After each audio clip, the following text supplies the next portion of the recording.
Hello and welcome to another episode of the Saga of House Grimm. We lay our steam a few days after the tournament that we saw last time. The family had gathered for a conference over dinner, and to mark the return of Lily, who was been away for a good few days on her travels about her business. I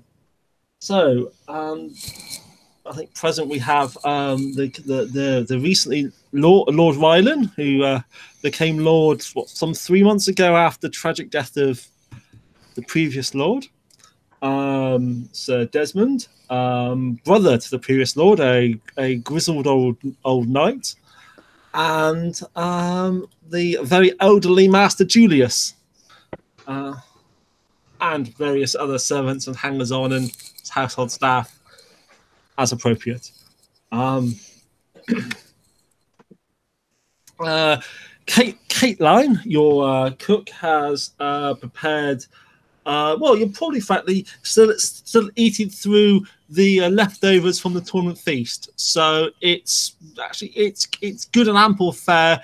If perhaps some slightly old combinations of let's use up the leftovers and cook at bubble and squeak with what we got, because you don't let good food go to waste.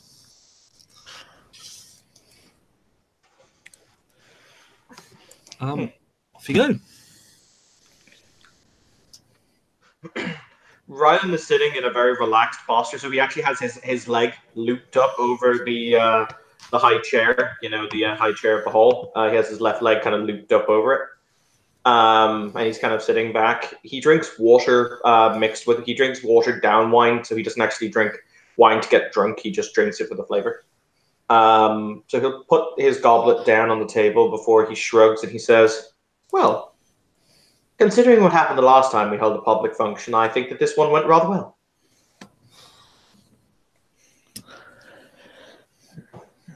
No one died. With our I was about to say with our previous track record, I would say we should maybe move to the Dothraki lands and start being wedding planners. Apparently, we're very popular.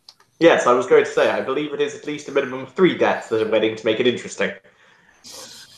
Does that mean that we've got to in some way improve our statistics? Well, we either need to get a lot better or a lot worse. Depends on your opinion.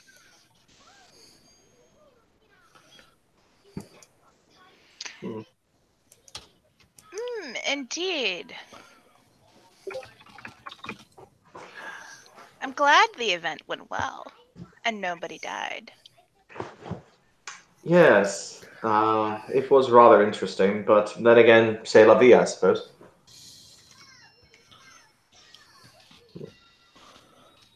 So, the plot thickens, though, as it involves House Dolva and House... What was the name of the other one? It was House Dolva and House... Tullison, thank you. It would seem as though neither side are particularly fond of one another, going back with a rather old animosity, and it would seem as though at least one side is only in this for the money. So, this is quite an interesting affair.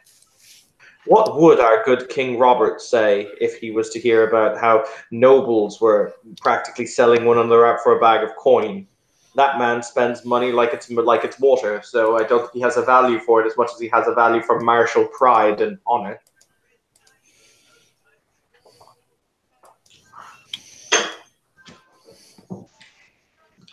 Yeah, that man could crush a man's head in. I miss fighting alongside old Bobby. Good King Bobby. And, of course, those who tried to keep up with the coin dropping. Well yeah, they'll only spend their houses into destitution, won't they? Ultimately, I'm led to understand the realm is at least massively in debt to Lord Tywin. I wouldn't be surprised if they've also looked across the narrow sea for financing, more than likely to the Iron Bank of Bravos or certain other lending institutions in Pentos. But then again, we digress. Maester, Julius, I have a question for you. Yes.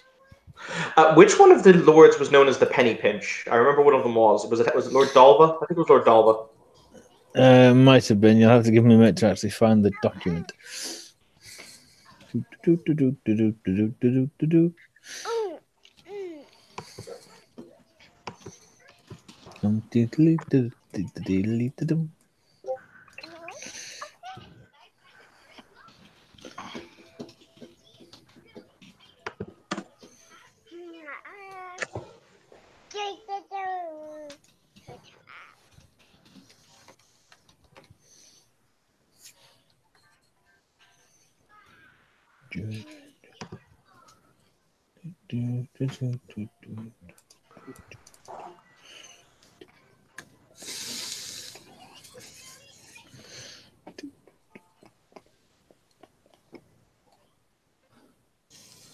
Let's see. Penny pinch.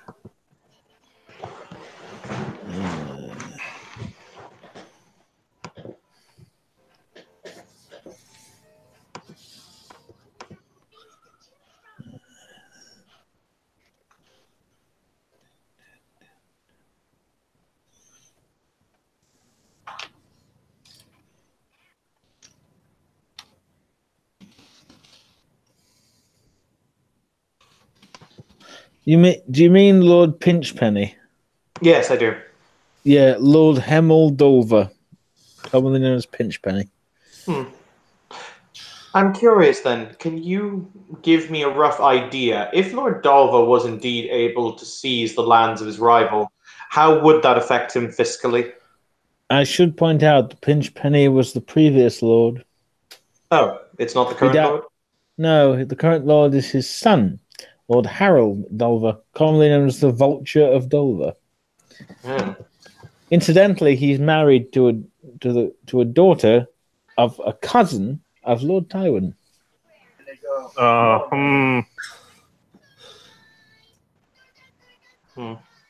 Interesting. And like that, you lost me. Well, that explains why the Lannisters are willing to get involved in this conflict that should otherwise be so small and local it would be beyond their notice. But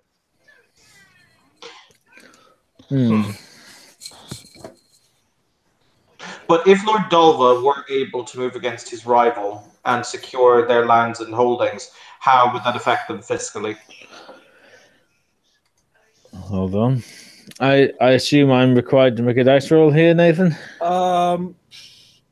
You could, if you really want to, you can speculate based on what you know. I mean, that question might not be exactly your area of expertise, but... Yeah, it's a question of... Compared to...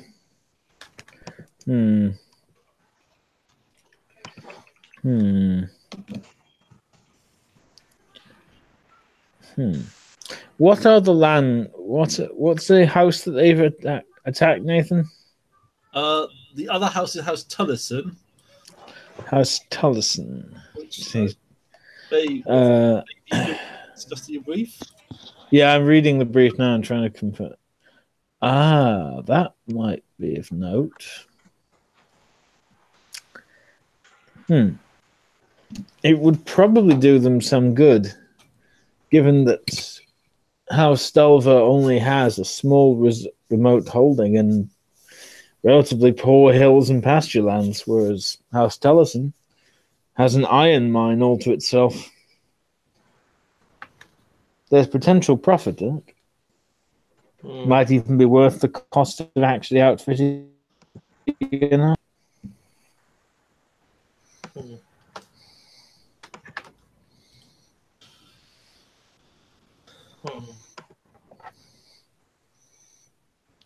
Why?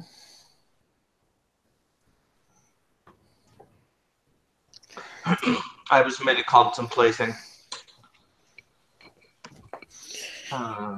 You contemplating is right to like standing in front of a large beast of burden when it's angry. I would like to think I'm slightly more eloquent than that, but acceptable logic is acceptable. At least slightly. At least. We needless to say have a standing invitation given to us by Sir Walton Dalva in order to come to his home as their honored guests for us hosting them here, in order to discuss the possibility of trade with the father. That is the vulture, I believe. Yes.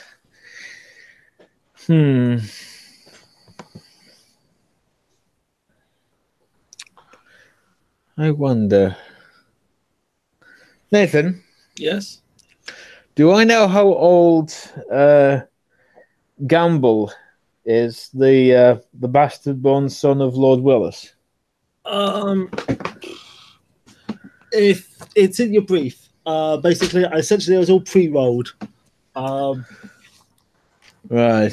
So it's not. Yeah, it's the age isn't in the brief. Yeah, well, you may not know then. He's definitely adult. I think.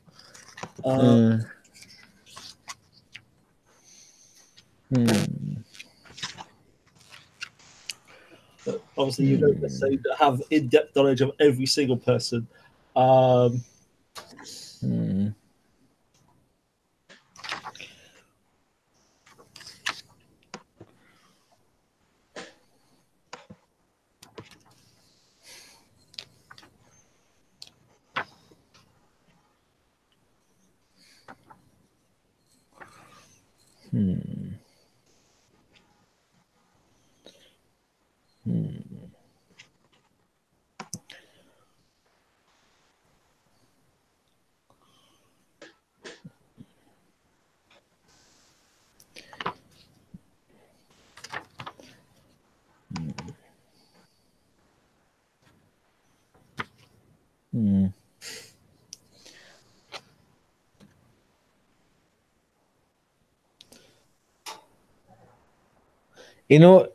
In order to be called Sir, Nathan, I assume that means they're an adult.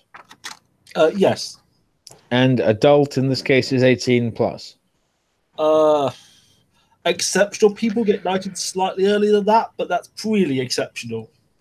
Right. I'm just trying to confirm in my own head that Sir Walton would be the heir presumptive. Oh, that's your question. Yeah, I'm sure he is. Because I know Horace is 17 and Helen is a girl and 6. And Gamble is a baseborn, so he. No. Sir Walton is definitely the firstborn son and heir. Yes. Right. Well, some of you met him, so you know he's a young adult. Yeah. Yeah, I was going to say I met Sir Walton. Yeah, and Lord Harold is a middle-aged man.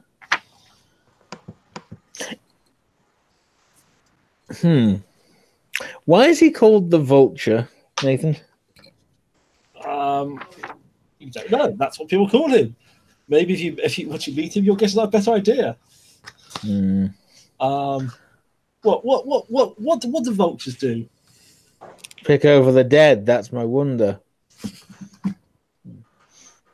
Is he as much of a miser as the Pinchpenny was? He'd just be a scavenger of some variety. Maybe he likes to prey on the weak as opposed to actually confronting the strong. Oh, hell yeah, that's awesome. Let's go with that theory. Yeah, we're kind of fucked in that sense. Nah, dude, both me and my dear nephew here.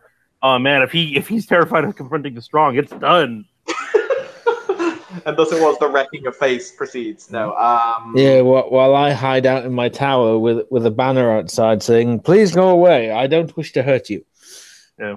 We'll dangle him out a window. I'm pretty sure that if your character dumped the contents of his alchemy laboratory out the window, he could do more damage than both of us combined. I should point this out to you that I have somewhere in my lab a bottle that is defined as extract of rot. Yeah. The day you die, we burn down that tower just for safety. I'm basically running a biological warfare lab.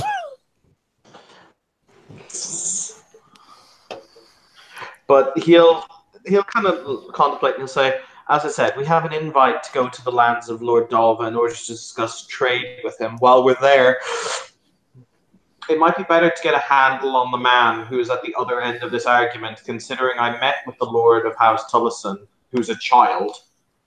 Well, just out of his swaddling clothes, and green as the grass that grows. So, I want to get the feel for the other man on the other side.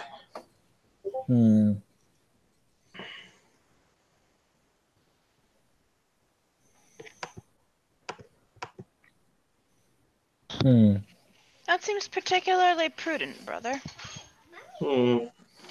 Also, Sir, what was his name? You see him kind of half close his eyes. Sir Walton, that was it, expressed the fact that that his father would be more than interested in discussing trade. After all, we control a port, and that's always something that people like to trade from.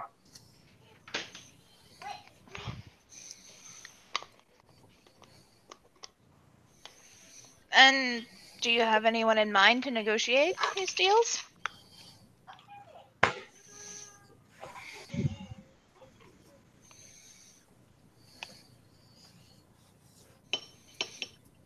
You can assume the silence is no.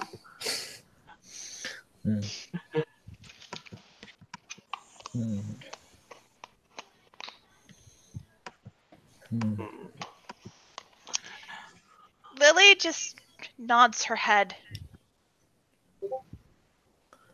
Do we have any chickens we don't need? The mason just says that aloud. We need all of them.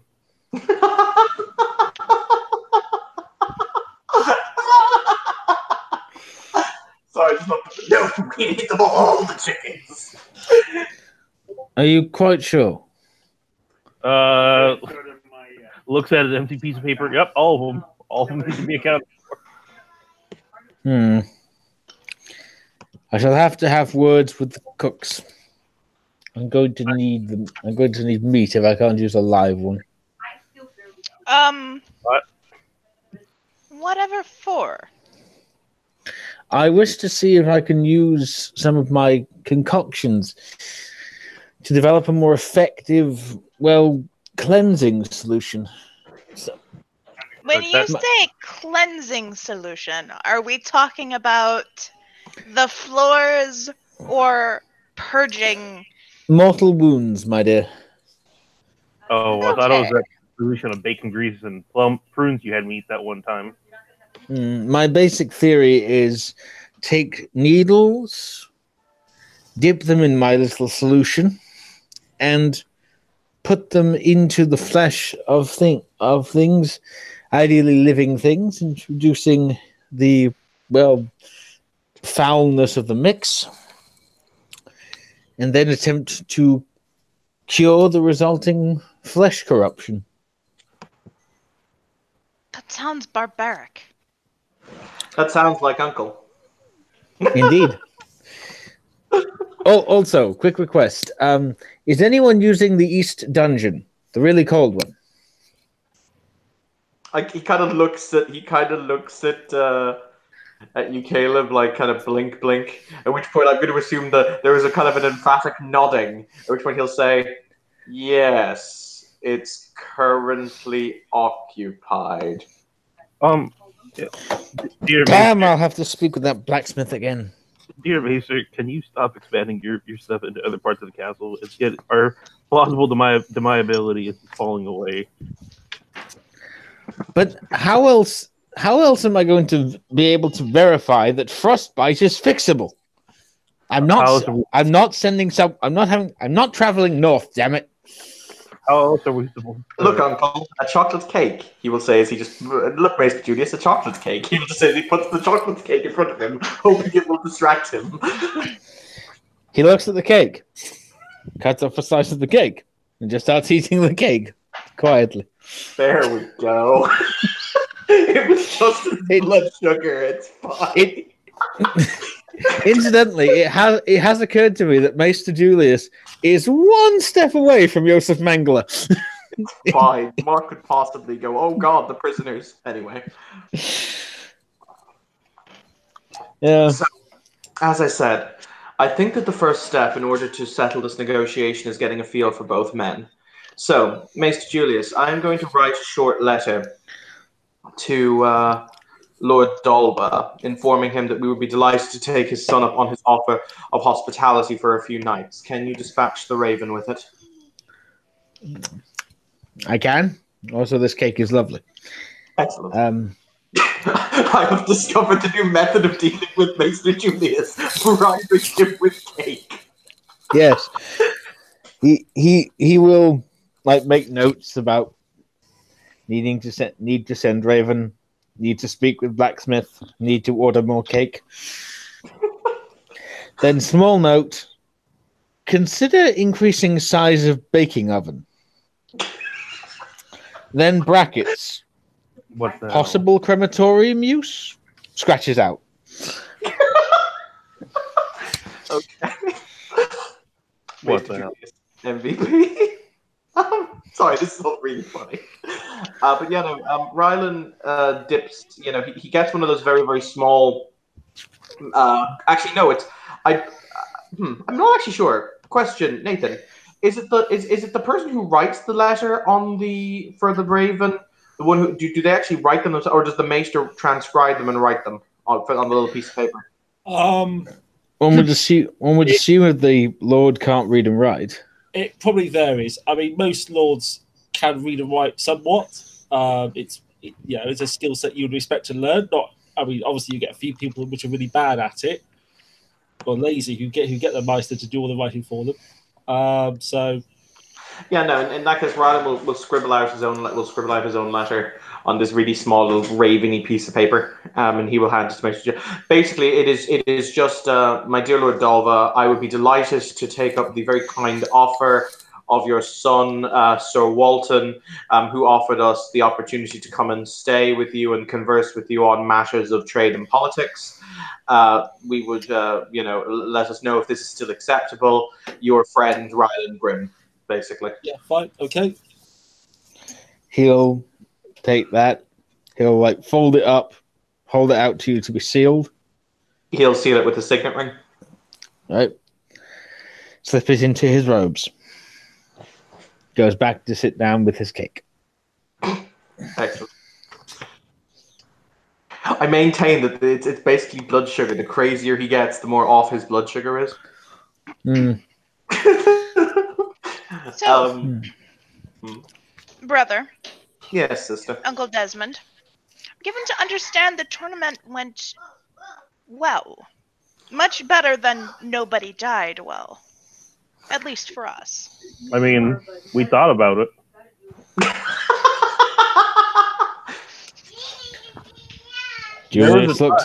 Julius will look up. No one told me. Yeah, that was the point. Damn. Yeah, we thought about it for a short bit, but, things kind of played out, so we were happy. Also, it turns out we should get in the business of throwing tournaments. They're incredibly expensive. They are, but if we're the ones hosting them, then we also make money back, so. And if we keep having you participate in the joust, then that's still a prize we don't have to pay anymore.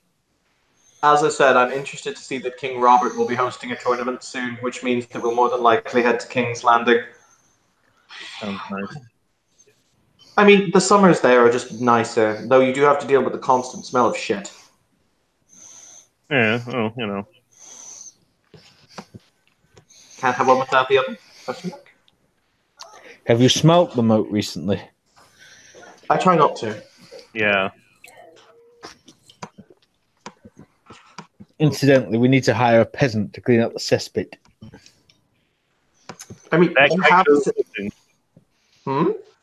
Hire a peasant? Well, send a peasant and... Yes. Send a peasant, a length of rope, and a large stone.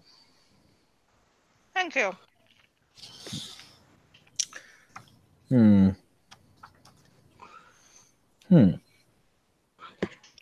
You see him rubbing his chin in the same diabolical way as always. With all the extra expenses we've incurred. Don't have...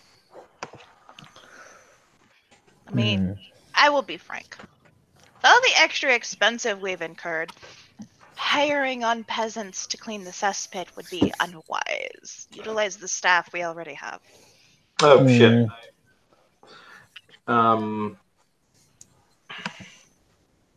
We could trade away what is taken from the cesspit. Makes excellent fertilizer if my only experiments are anything to go by.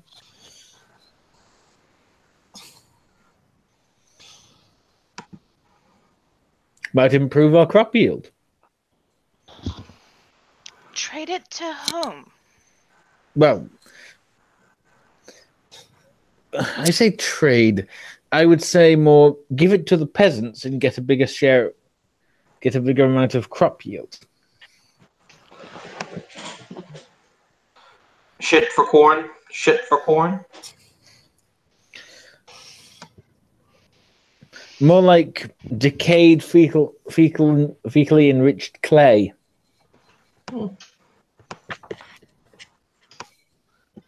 But anyway, that's neither here nor there. Ultimately, as I said, we will go to House Dolva. We will meet with Lord Dolva. We will get a feel for the man, and we will see how intent he is upon this course of action.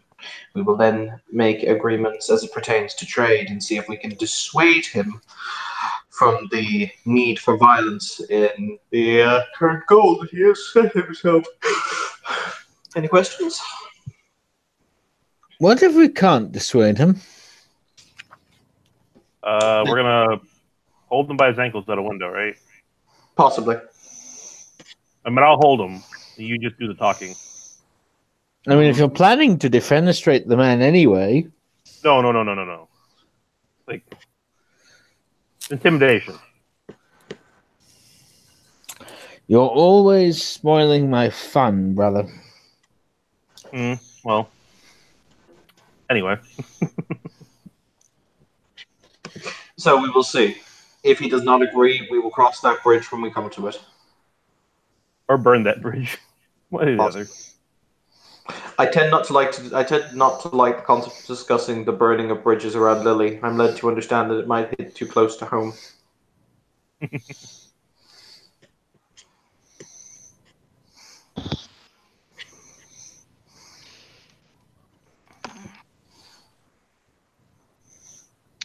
Why burn bridges if they're not under attack?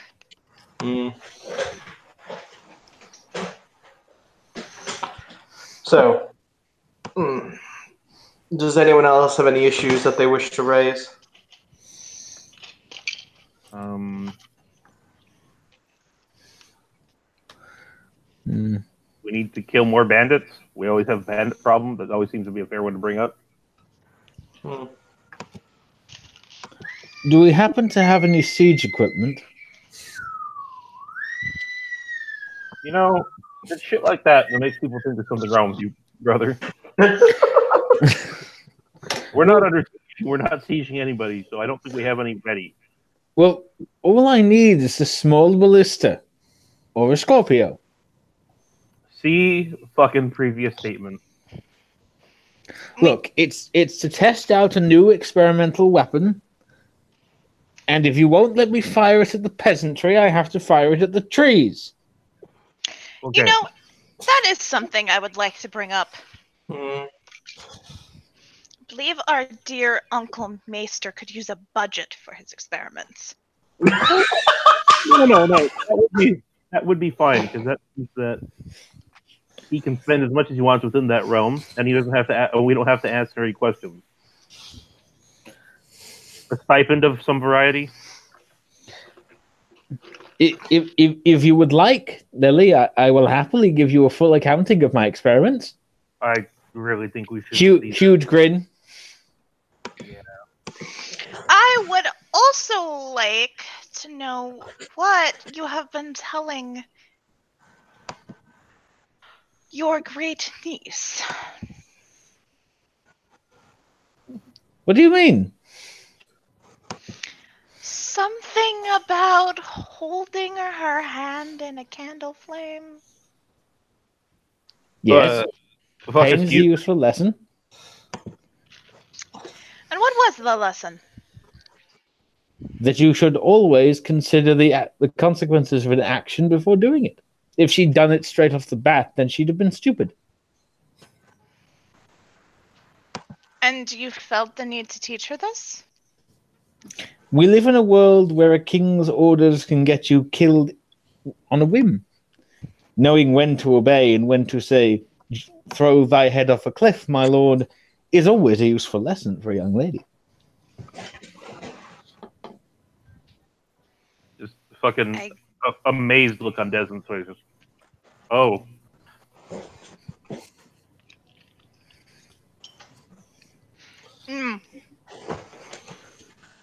It's not a terrible lesson to teach. It's a lesson that has a fair bit more nuance to it for a young lady. Indeed. But one has to start somewhere.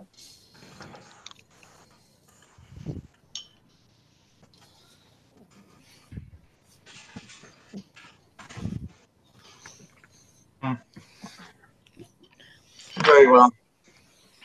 In that case, he'll stand up from his chair and kind of, flex the shoulders around, working out the knot that he has from sitting in that same position for quite a while. And he'll say, I think that's all that he really needs to discuss.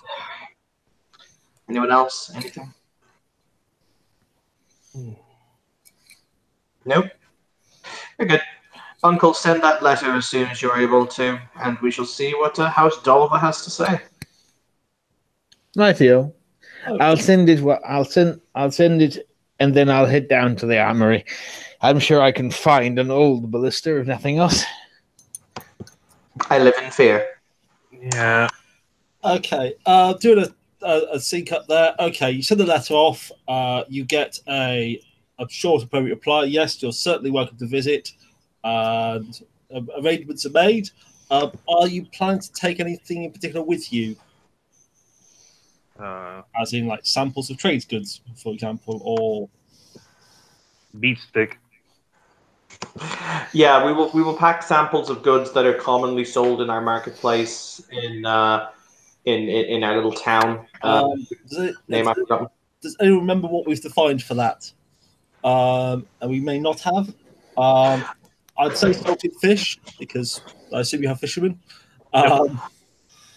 Basically, from what I'm led to understand, because I've actually done a whole lot of more research into the Game of Thrones game recently because of other things, how it works is basically the port serves as a trade hub. So basically, trade goes into it. So it has, it basically, we don't necessarily have to produce anything, but because the port exists, things arrive there basically and are traded there essentially. Okay. In the same way that Venice was a trading hub, despite producing basically zip.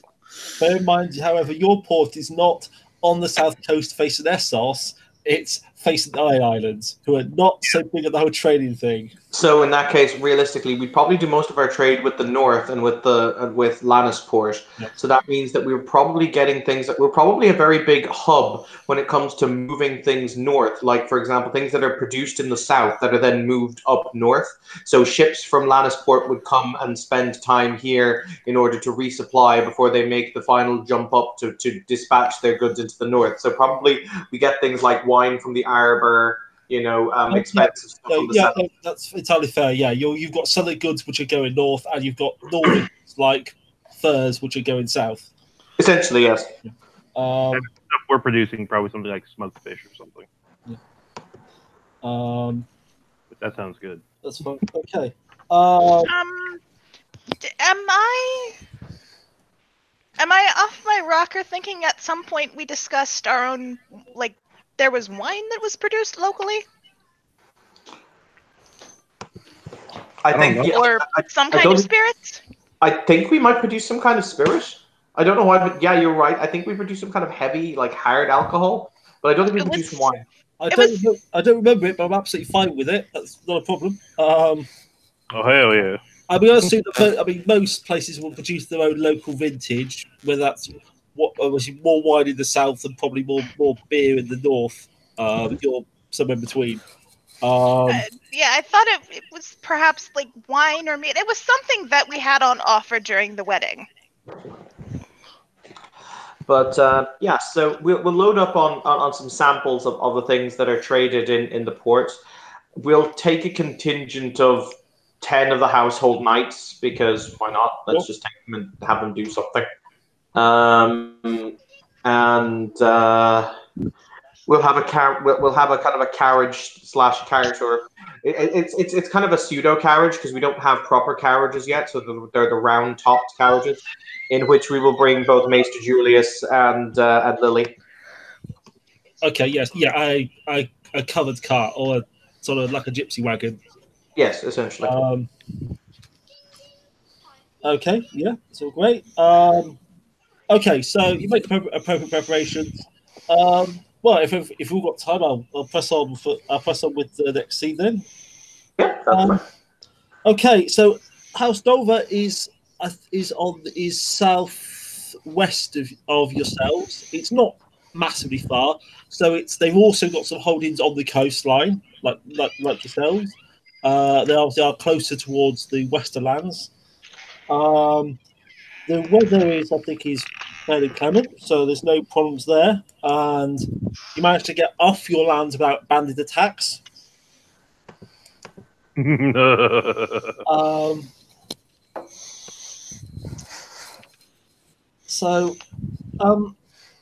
Once you cross over onto their lands, and I mean the first thing is, the initial impressions, it's hills and mountains. It's not it's not good farmland. Obviously there are farmers, but it's not great. But what does strike you is you come across a road. Now you're all familiar with the roads of Westeros. They're not what we as modern people would call roads. Even the King's Road is not a great road by any means.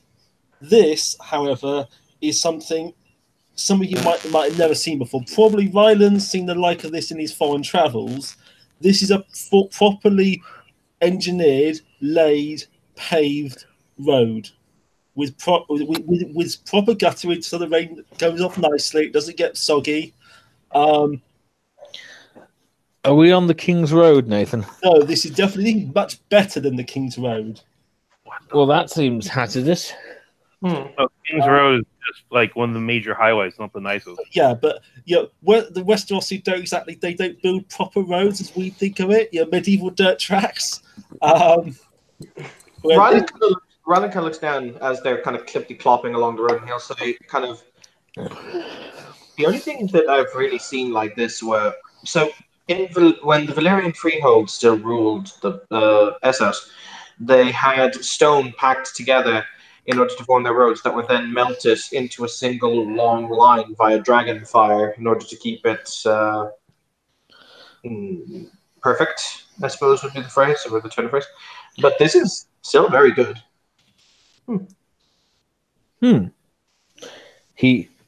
Julius takes out notebook, notes down, vitrified road surfaces. Consider using blast furnace. Scratch bellows. I mean, I hear that King's Landing has a huge cache of wildfire. I mean, in Earth terms, this will be the equivalent to finding a Roman road in the medieval period. Not and a fully functional Roman, an actually intact Roman road. Well, even one with wear and tear is better than a medieval one. Anthony, do you want to do a roll with your mastery skills? Yep. Which one? Anything you want to argue is relevant?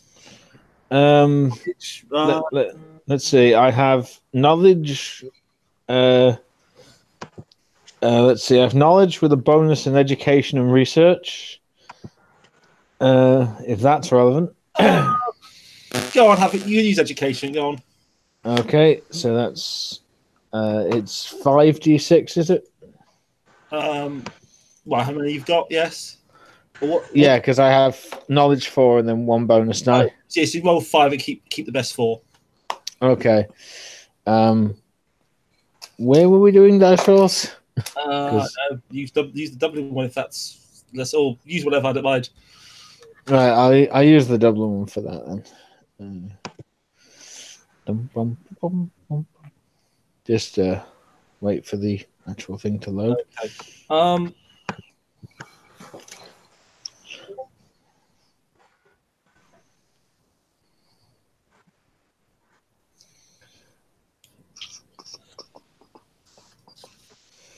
Okay, hold on. You bastard.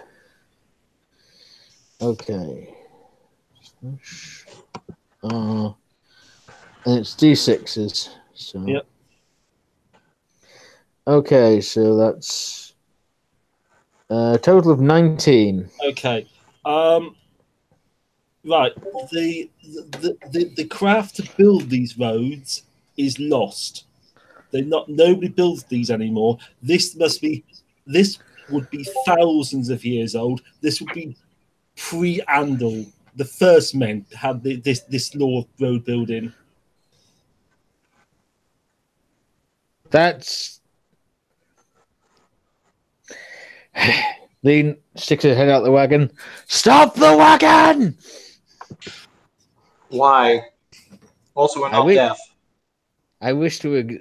No, he's bellowing at the driver. I wish to examine the road. I mean, that feels fine with me. So Nathan, Okay. gonna hop out. Okay. Get out his tools. Grind to a halt. The knights look round, wondering what's up.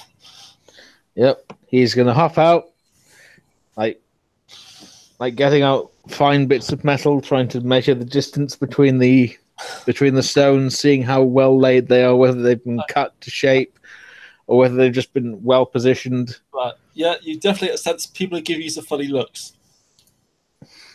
He doesn't care. No, I mean, he's a mad old maester.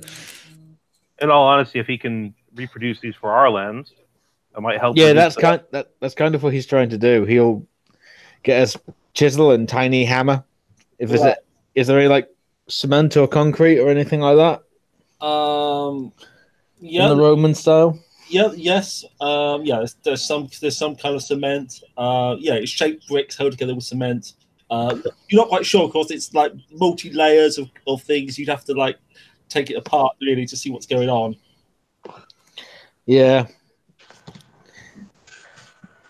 He's gonna spend about an hour there.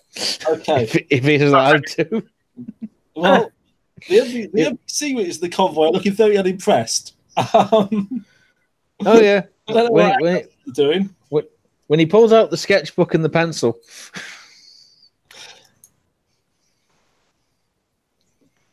But yeah, eventually he's done taking his notes, drawn the diagrams, noted down his theories.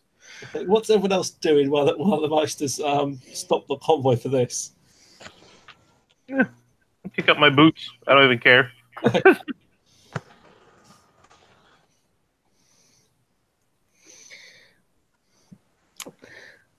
Anyone else? Rylan is probably just nonchalantly being, he's just letting Maester Julius be Maester Julius. Yeah, I think occasionally we have to let him do these sorts of things. Otherwise, it gets bottled up and manifests in far more horrifying things. Yep. After about an hour, he'll load it all into a satchel. Okay. Get back in the cart. Right. Okay. The journey carries on. So the road runs for about a mile, I think, and it's a bit windy because it's obviously quite hilly, mountainous terrain, and you start to see in the distance the castle of what's it called? Deepenhall, I believe. This is for the the Dolvers. I mean, you're part of random small folk who would tell you that the low top mountain is called Deep Point. Deep Mont. It's a low top round mountain, and as you see as you come up to it, the walls and towers and keep They all look like they're stone directly from the mountain itself.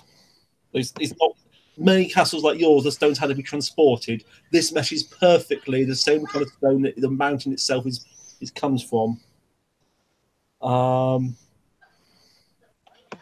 And as you get closer to it, you'll see there's only a narrow causeway curling up and around to the main gate. Again, this is clearly an old castle. Your family, remember, is by Westeros standards impressively old. You date back to the Andor conquest. This castle predates your family. Yeah, well, this family will post-date that castle, as in it will. You get what I mean. When the castle is but rubble, House Grimm shall stand upon its remains and make roads out of it. So it's not by any means the most impressive castle you've seen. It's clearly it is only a small castle at the end of the day, but certainly they don't make them like this anymore. As you get closer, you see towers flank the gates. Taller towers looming over at the far end, and in the distance you can see the waters of Iron Man's Bay.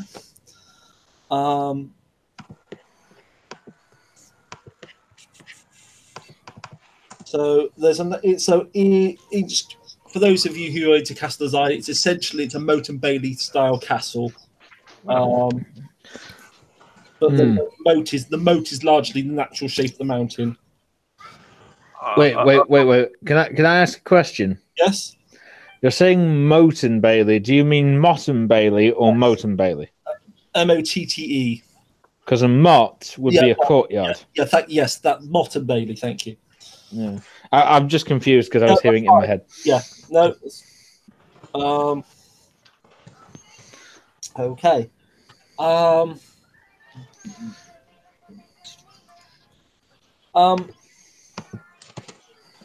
So along the way, you've passed some farmyards. The crops seem to be root vegetables. It's not great farmland.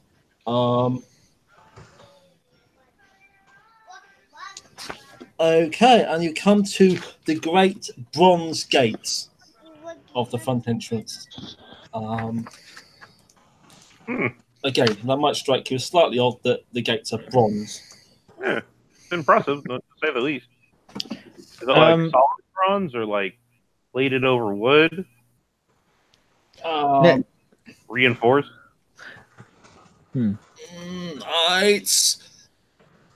It's more than a cosmetic skin. I'm not saying it's full bronze, but there's definitely obviously a thickness of bronze there. Nathan? Yes. Still impressed.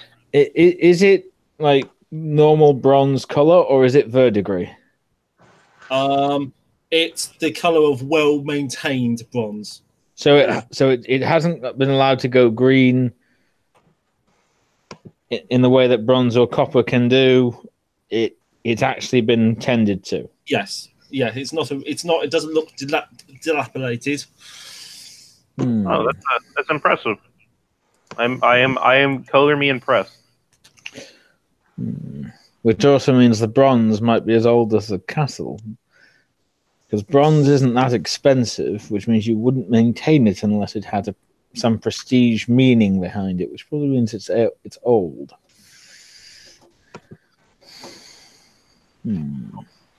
Okay. Right, so just give me a moment while I plan the next bit. While you're looking, I tell my dear Maester brother, say, we should do something like that for our place. Not necessarily bronze, but something just that says tower, or at least home, you know? I could. Certainly doable. Yeah. Thing. I mean, it's a handsome door, right? Rylan kind of sweeps off his horse. His cloak catching in the wind, the green and the black cloak catching in the wind. As he does so, his boots kind of hit the ground of the hit the ground of the courtyard. Has somebody been sent to greet us, Nathan? Just give me a moment to just prep the material. Actually, while you do that, I'm just going to go to the bathroom quickly, so I'll be back in a few minutes. That's cool. Oh. Yeah. Let's say that the maester and the grizzled uncle are just looking at the door like, I like it. Nathan? Yes. The bronze, based on the outside of the bronze, does it show any sign of wear and tear? It's obviously been here a while and it's weathered, but it's equally be maintained. Right. And important question then. Are there any signs of it being shot through with something like a bolt to hold it in place? Shot through. Like a bolt would go through it in order to allow it to be affixed in place if it was just a fascia piece. As opposed, if the doors were solid bronze, they would only have something going through them at, say, a lock and the hinges. Whereas if it's just a fronting plate or a decorative covering, there'd be various affixing points over the whole surface where holes were made to allow bolts to go through in order to secure it. It's okay. Yeah, okay. Well, we stick with the role you had earlier. Essentially, it's more or less a great solid bronze door. It's again clearly the people that cast this one must have been masters at working bronze.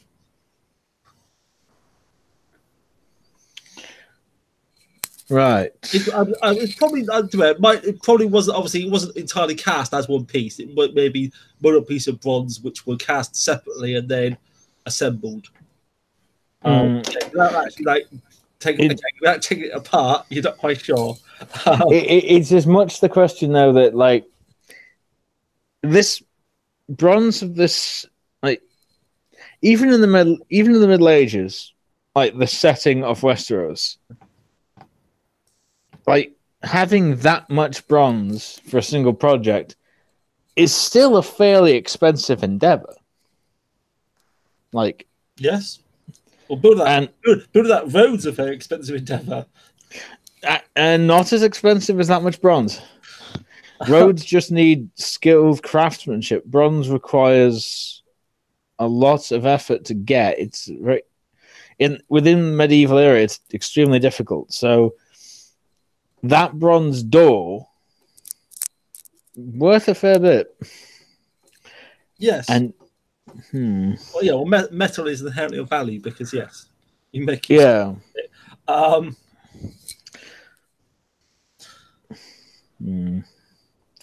Oh, the temptation to take a sample.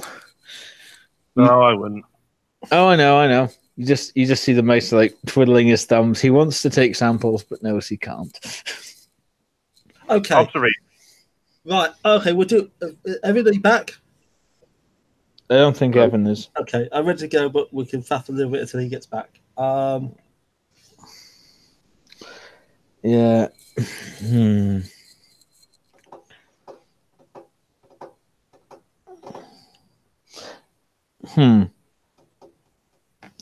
Does this door appear to just have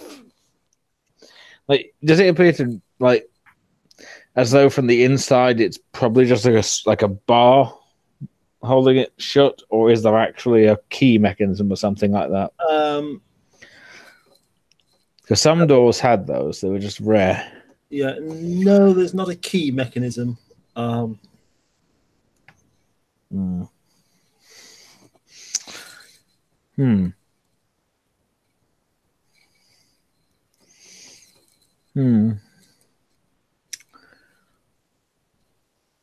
And you say that the castle itself looks like it's older than House Grimm. It looks like a first man castle.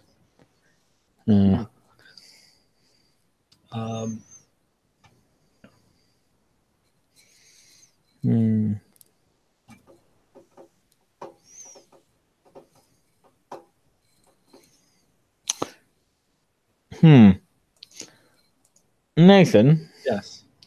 What would be the appropriate skill to know of any lore related to the significance between bronze and the legends of the Children of the Forest or the First Men?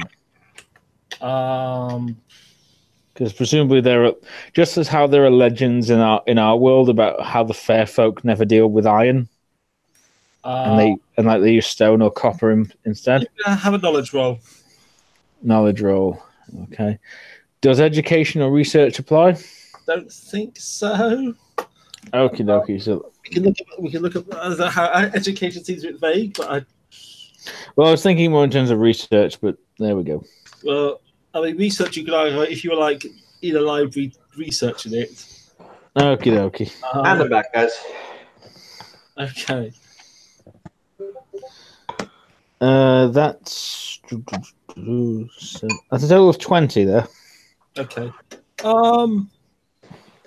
Okay, right. You don't remember anything about the Children of the Forest being associated with bronze or iron or anything like that, but you do, if anything, it was obsidian, wasn't it? But you do remember, of course, there was a time, I think, in fact, the First Men, I think, only had bronze, and that's why one reason the Andals beat them is the Andals had iron tech. The Andals were in an iron age, the First Men were only in a bronze age. Right, so this... So this door, in and of itself, could be as old as that. That would be ridiculous. Maybe yes, maybe they've built new ones.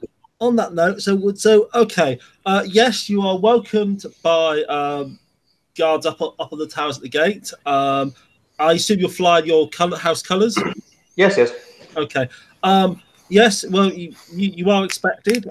So you're brusquely ushered into Deepen Hall to await audience with Lodolva. Assuming you're not objecting, your mounts are stabled, and you're informed that your baggage will be taken to appropriate chambers ready for you. Lovely. Okay, so in Deepen Hall, you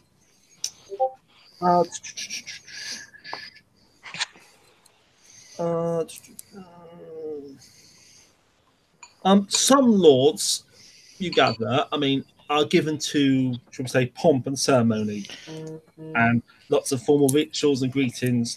Some of you might be struck that there's if anything, there's an absence of that here. There is an audience chamber. The main, just as you yourselves have an ancient weirwood chair with carved in the motifs of your house. Here there is a very simple raised dais of a step or two high, and then a simple bronze chair. Yes, Anthony, it looks ancient. Yeah. Okay, sat in the chair is let me just sort the picture out. Is Lord Dolver. I can immediately see why he's called the Vulture. Yeah, he is. I mean, he's a middle-aged man, but he is somewhat hunched over. Lily, you might even vaguely, though he's nowhere near as old, you might vaguely get the same sort of vibe you get off Walder Frey. Kind of rapey. Charming.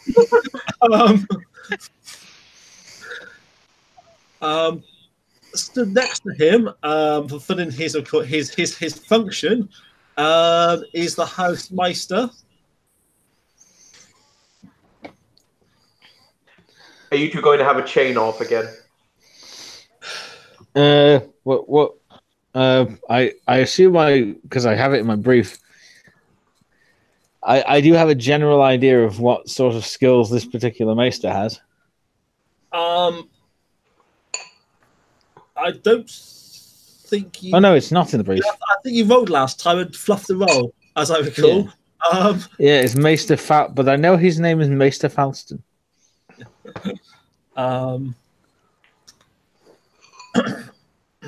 Right.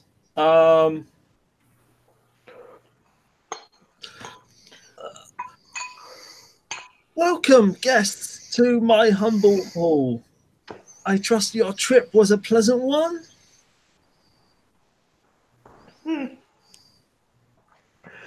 I must admit, my lord, that it was.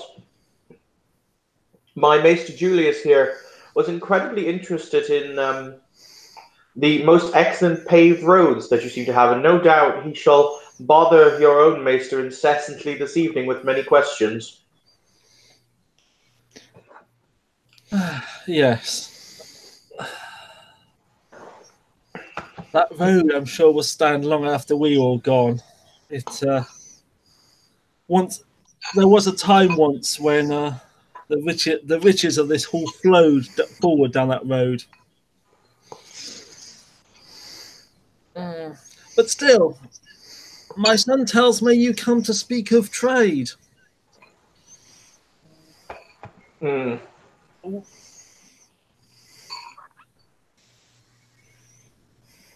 Sorry, one moment, I'm just eating something. He looks over all of you. I don't think we've met. Please, introduce yourselves. You'll see the Meister whispering in his ear.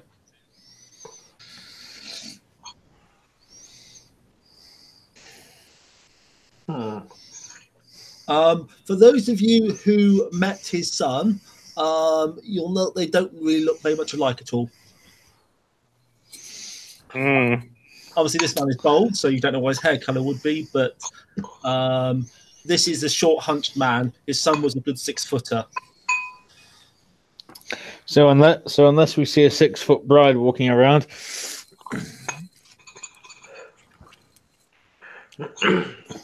But yes, allow me to do the formal introductions in that case.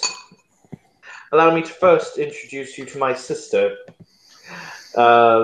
Do you hyphenate the name? Are you Lily Grimm? Or are you Lily Frey? Or what do you do with the name? I believe formally I am still Lily Frey. Okay. Allow me to introduce you to the Lady Lily Frey. Allow me to also introduce you to Sir Desmond of House Grimm. And this is Maester Julius. So he's taking your faces, your garb. You always might get the sense he's casted an appraising eye. Not necessarily of you personally, but of your accoutrements. I will point out that if the covetous old bastard has perceptions on things, I do have the family heirloom slung over my back. Okay, yeah. Okay, in that case, yeah, his eyes certainly will notice that. And yeah, okay, very good. You know, his Meister's whispering in his ear, with a hand over his mouth. As you introduced, you might reasonably assume he's filling in some background details about you that he knows. Very, very good, very good. As I say, welcome to my hall. Please enjoy your stay as my guests. You have the freedom of my hall, save for personal chambers and the cellars. If you wish to see our storehouses, a guided tour can be arranged. Now, tell me, what trade did you have in mind?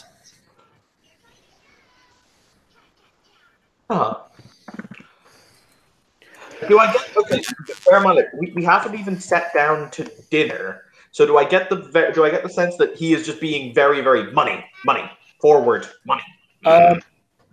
He has certainly not bothered around with ceremony and prompt. I mean, he's not been I mean, you can take it as rude if you want. You might. I think people would say this is more brusque than outright rude. May I trouble my lord for a chair to sit in?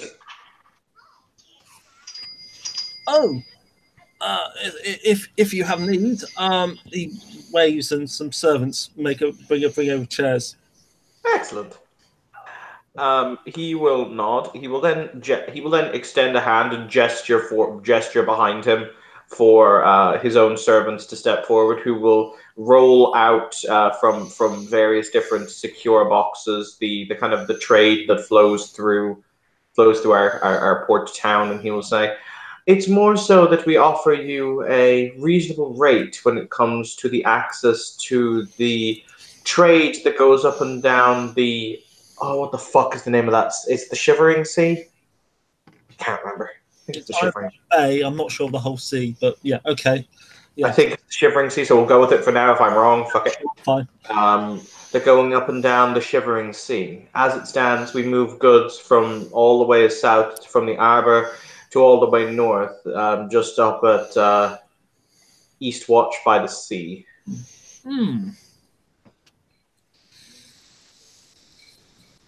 I see. And what is it you seek? Well, if you are interested in providing whatever it is that your lands produce into the trade, well, it just enriches everyone as it gives access in our marketplaces to your goods, and it means that you also gain another source of revenue from the ability to sell your produce on to a wider market. Master whispers in his ear. I gather your house is famous for its archers. Yes. Perhaps I could interest you in a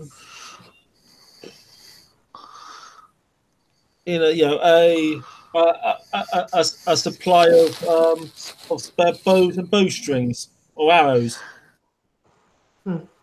I would, of course, need to inspect said weapons before I would make any such agreement.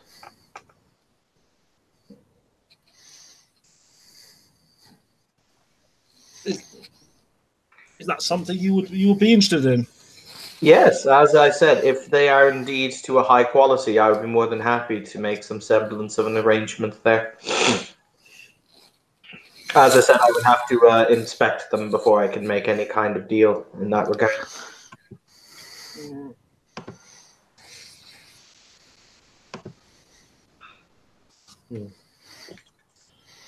You know, he's looking thoughtful.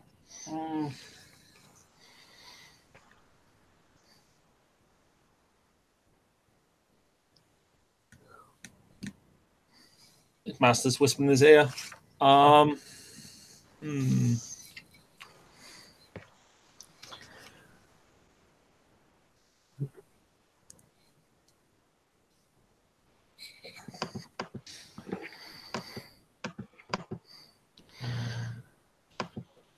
there any other provisions that your troops would need, perhaps? Boots? Leather tack?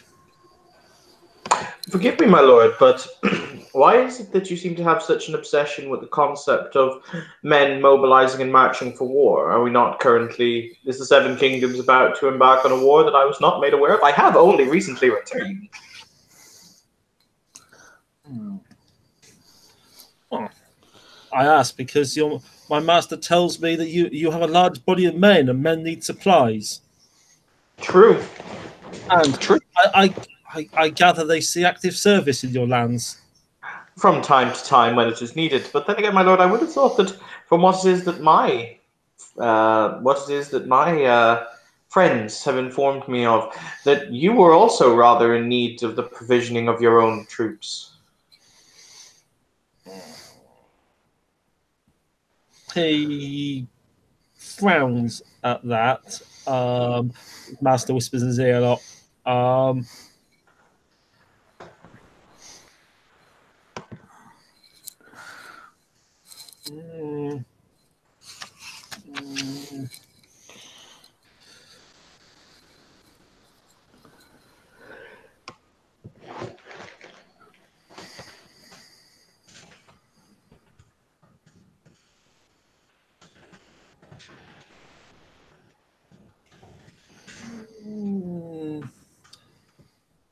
it is wise to be prepared, especially when one receives provocation. I understand this. Ultimately, you do not wish to appear weak. However, if you will forgive my frank bluntness, my lord, I'm curious what provocation a boy who is as green as the rolling hills of the Reach could possibly have granted you. Again, there's delay as his master speaks to him.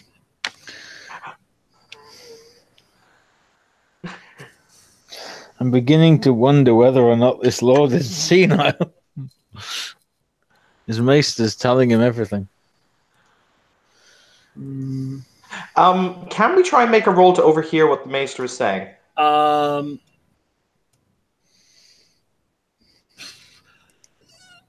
You can have a roll, but you're not going to get very much because he's deliberately making sure that that's not possible, and he to the point of covering his mouth, so you can't even lip read him.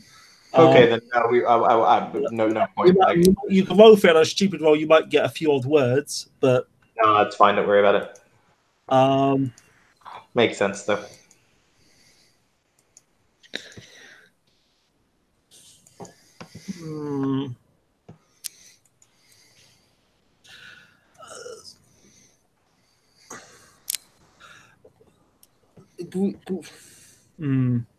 You're not. He visibly hesitates for a moment.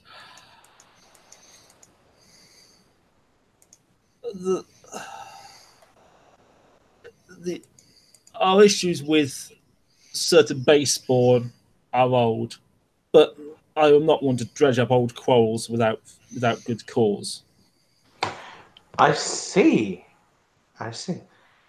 Old baseborn, interesting. I have had certain letters, certain demands, certain accusations that have. I am not a man of war, as you can tell. He gestures as if to say, "Look at me." That's yeah.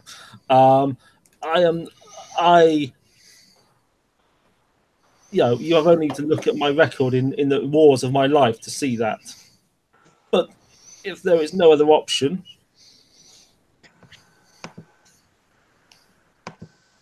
master of this business here.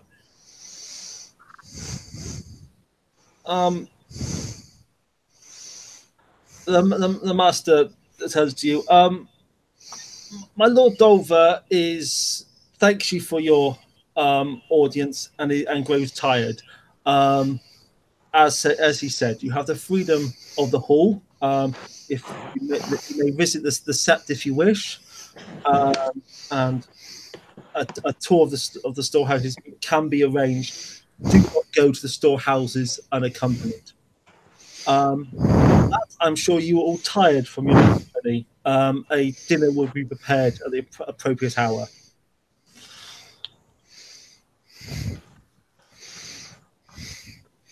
Am I the only one with a mental image of Grima Wormtongue? Nope. Okay. Do you want to just meet privately in one of your rooms, or do you want to do something else next? To be entirely honest with you, I'm tempted to check out those storerooms without asking, because he specifically said not to do so. And if we're given the run of a place and then told, by the way, don't go there when you're not accompanied by a guard and we don't know in advance. Okay. Do you want to just do that, or do you want to discuss it with the other characters first? Probably discuss it first, but that's what I'm tempted to do. Let's scene cut. You've given the chambers. They are you're struck with the age of the castle, but at the same time, and there's only a small castle, but as visiting accommodations go, it's perfectly respectable. Okay, but I assume you could arrange to meet in one of your chambers. Probably they're giving Lily the slightly bigger rooms. That would be a more sensible place to meet, and you could just talk among yourselves. Before we begin, go around the walls with a tiny stick and just start hammering on each wall. Okay. Nathan, are there any hollows in the walls that there might be if there was, say, for example, a crawl space from which to listen? No, particularly. I mean, some of the walls go straight to the bedrock of the mountain. I'm basically making sure we can't be easily listened in on. I mean, you can't assure privacy. It's a castle. There's echoes, but there's not any blatantly obvious. Let's put them in a room. We can listen. We can spy on them. Going on. Right, you.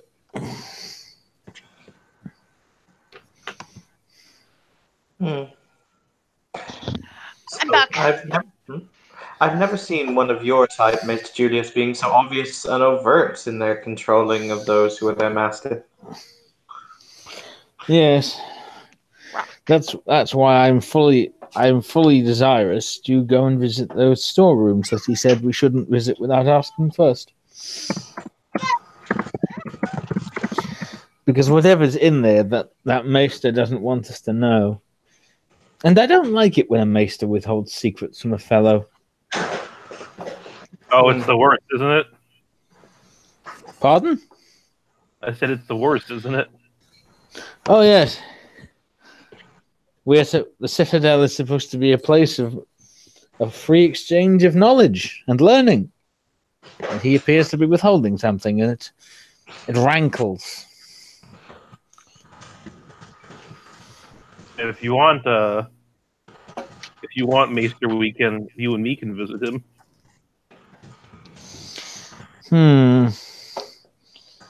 First, I think we check out the storerooms.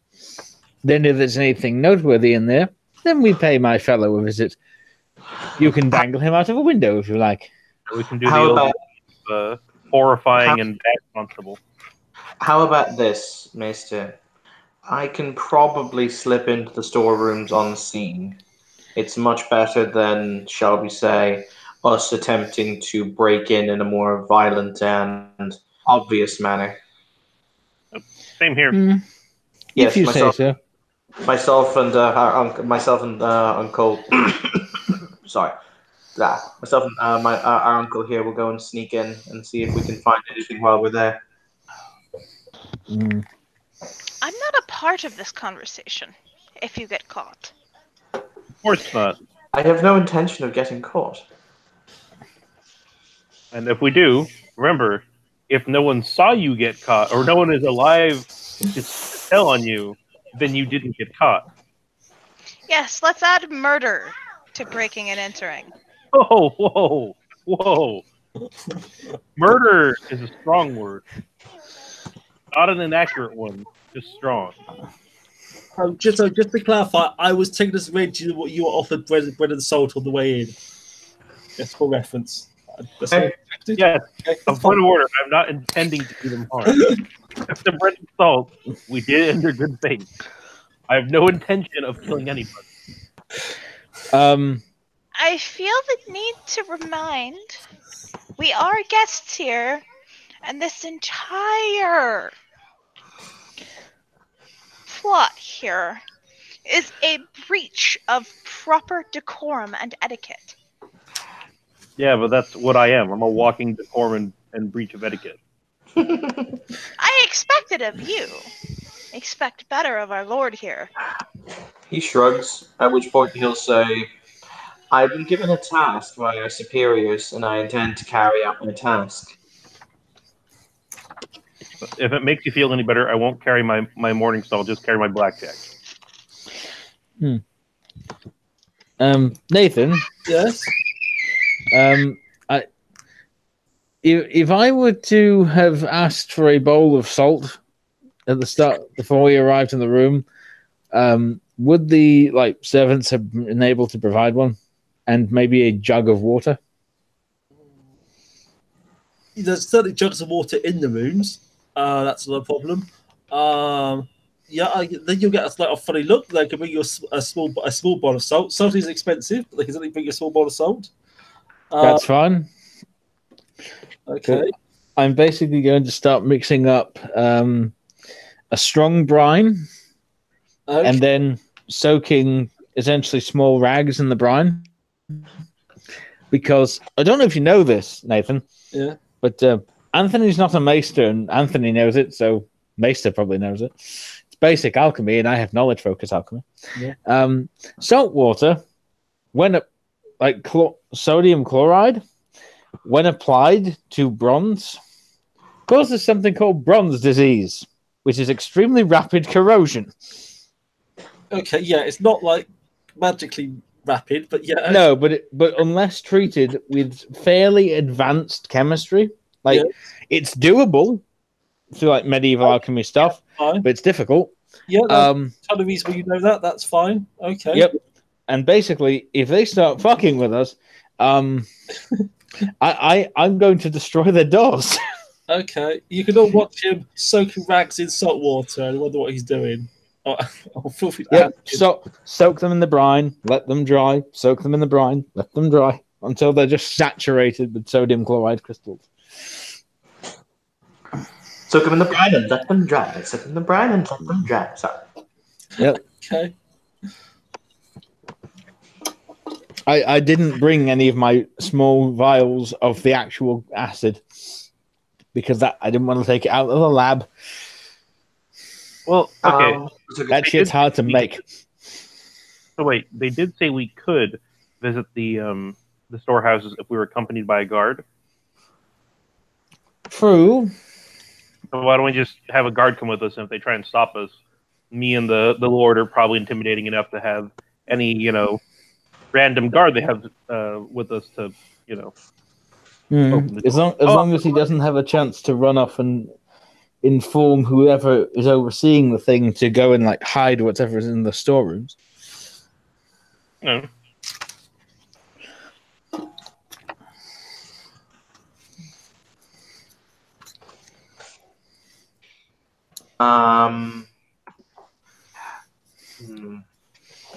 All right, I tell you what, guys. I'm being summoned down to go and get dinner because I haven't eaten yet, which seems like something I should probably do before I, lose consciousness.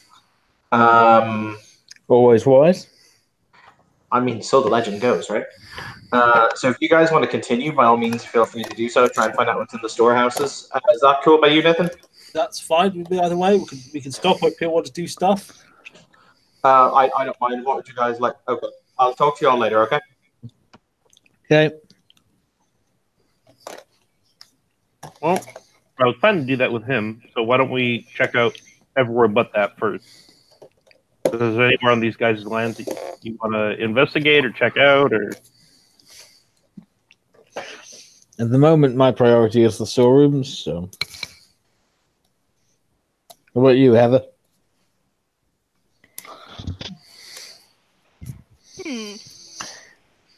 I mean, storerooms were the thing that immediately caught my attention also.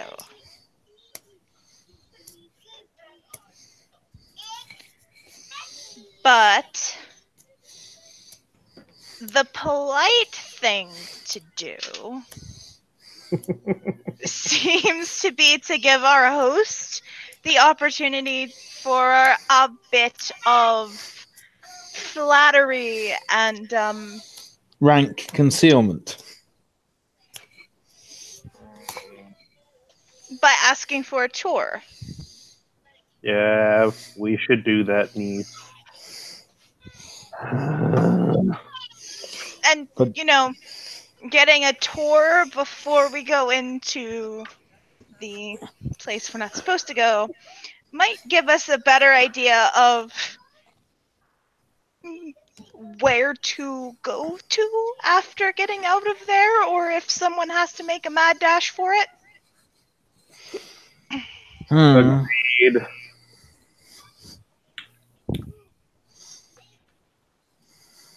This is why I very much enjoy having you around, dearest niece. This is also why I very much hate it.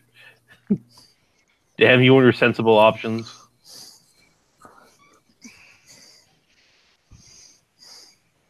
I would be the sensible one, wouldn't I? Yeah, you would.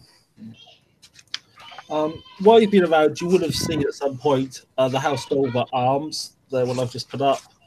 I believe they are color-wise, I think it's black and copper.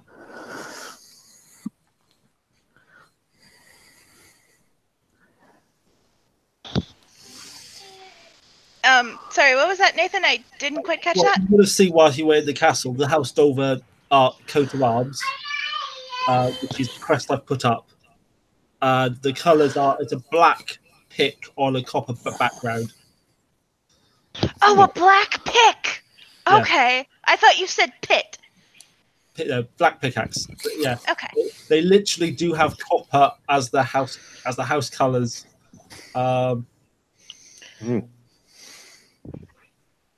Again, impressed. It's a very charming crest.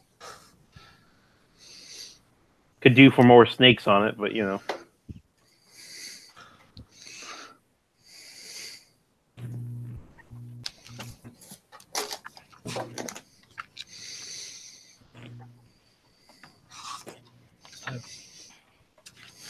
Okay, so was that a plan then that you're going to ask for a tour of the cellars, or something else, or the set, or? I'm gonna grab a. I think I have. No, I don't. Oh, I know what I will do. Upon the first, like when we have meal with them, or if we do, I'll bring up my tea. Because on my character sheet, I have a pound of tea. I'll introduce them to the glories of tea. Oh, okay. So is that your plan? You're going to wait to have dinner?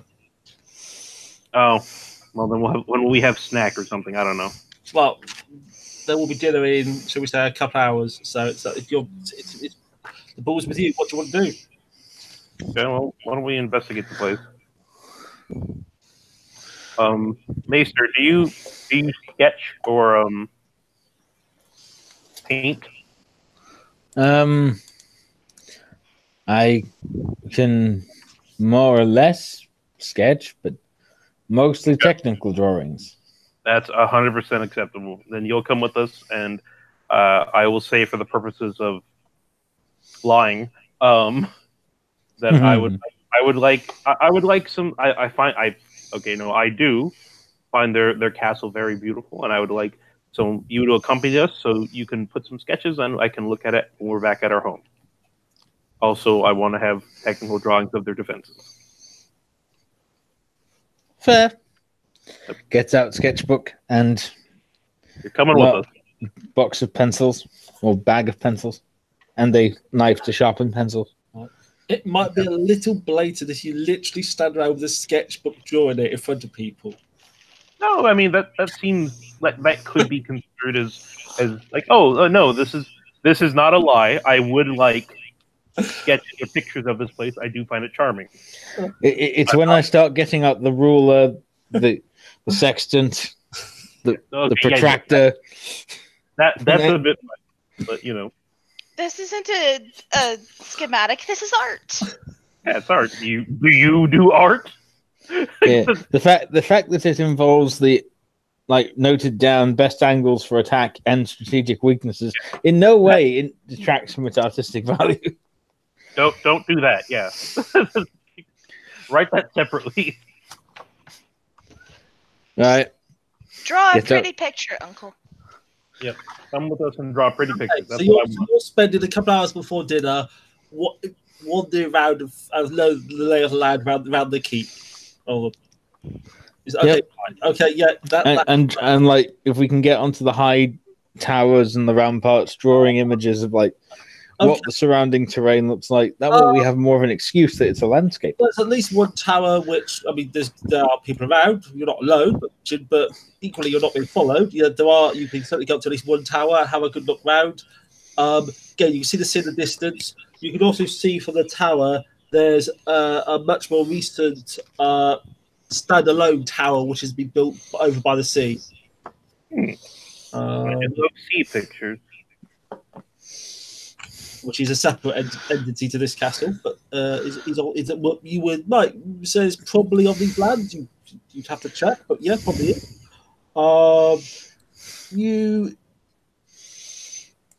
Okay, that's what you two lads are doing. Lily, do you have any particular plans? Do you want to come from the trip, or do you want to do anything or speak to anyone? You know what? Lily is going to stick with her plan of asking if the lady of the house could facilitate a tour. Oh, sorry, miss. She's away at the moment. Off visiting relatives in Lannisport. Oh, that's unfortunate. Is there a member of her staff who typically handles these things whom I could speak with? For a tour? Yes. Oh, about probably Carl is your best bet. I'll ask him to come visit your chambers. Okay, so Sun runs off, and a little while later, a see, don't have much description here. A middle-aged, sturdy fellow. He's clearly he's in tradesman's garb. So he's not just a lower servant, but equally he's still small folk. He's got great big, powerful muscles. He's all upper body strength. Doesn't look like a fighter. And sort of quite weathered face. Clearly, someone who spends a lot of time outdoors.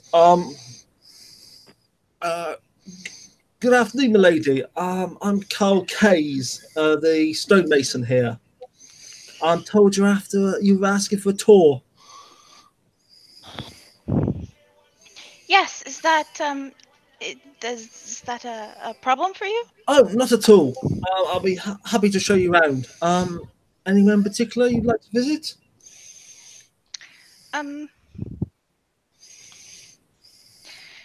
You said you were the stonemason here. Is that correct? Yes, I am chief stonemason. Does that mean you designed and built this? Well, I maintain it as best I can. This castle is very old. But these old castles, they don't take as much maintenance as some of the newer ones. They built them to last back in the day. I imagine they would have.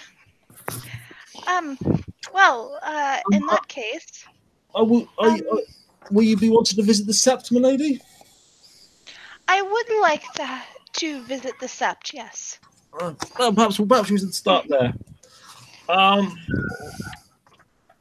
You wouldn't happen to have a godswood on hand, would you?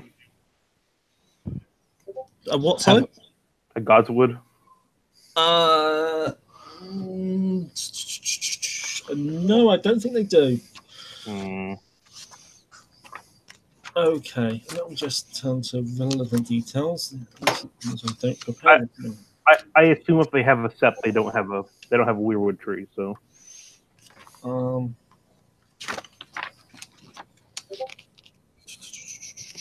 just double checking that.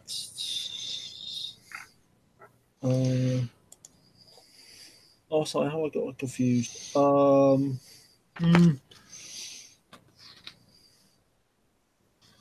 Sorry, this is what happens when I don't prepare the scenario properly. Right, give me one tick just to check my notes. Oh,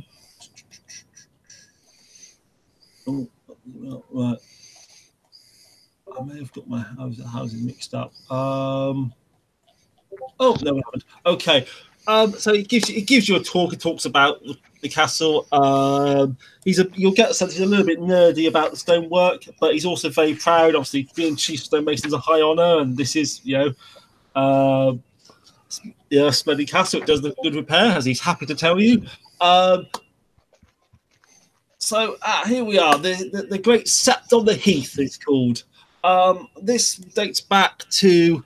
I'm told we think a few generations after the Andals came here.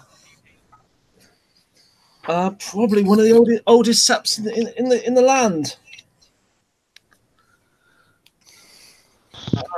That's quite impressive. So, built by Lord Wyndon, called Pius Will, our third lord here.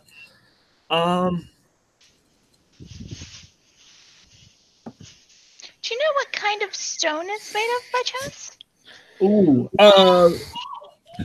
he gives you some technical names that you probably don't even quite understand, but it's the local stone of this mountain itself. Yeah, we used to have a Godswood here, but I'm told, but that was the stories go. He burnt that down. As a good God-fearing Andal. That's quite a tragedy.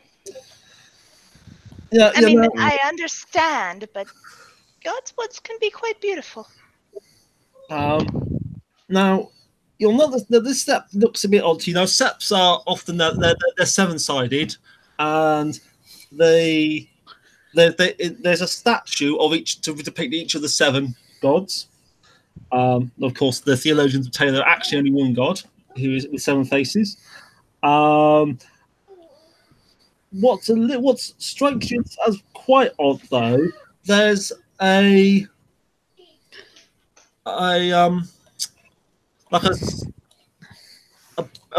slightly raised burial slab or a low sarcophagus in front of each of the seven statues.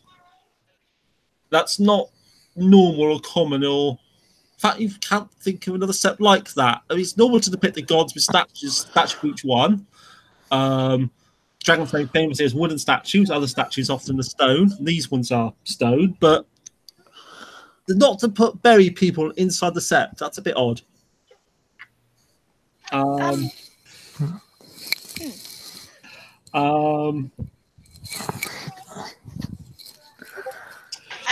don't suppose you'd be able to tell me anything about those boxes, would you? In front of the statues? Oh, the seven children. Dreadful old story. They say old Pious World, he went a bit, shall we say, a bit mad in his old age, maybe. Those would be his seven children. And they're here? Oh, buried on his orders. Ask if they were buried alive. Why? I'm afraid that story might be lost to the annals of history. But I'm afraid that's only half of this grisly tale. Are you sure you're ready for this, milady? It's quite a tragic tale. I adore tragic tales. Well, the stories say, as they told me when I was a lad, so after burning down the Godswood, he had this. That's where the stables are now.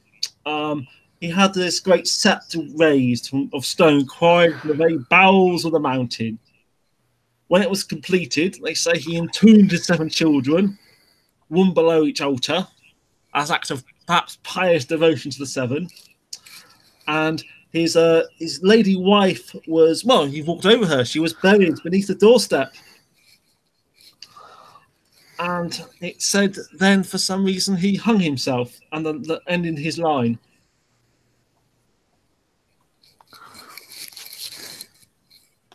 Fortunately, there was a nephew elsewhere who came up and took up the seat, and the good name of Dolva went on.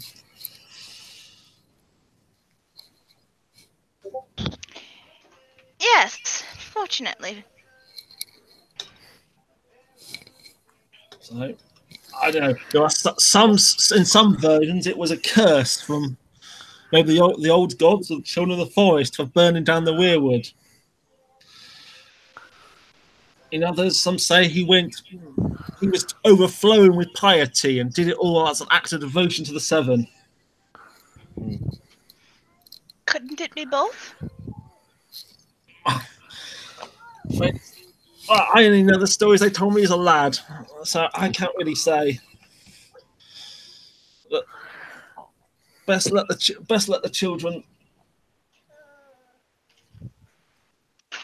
To her?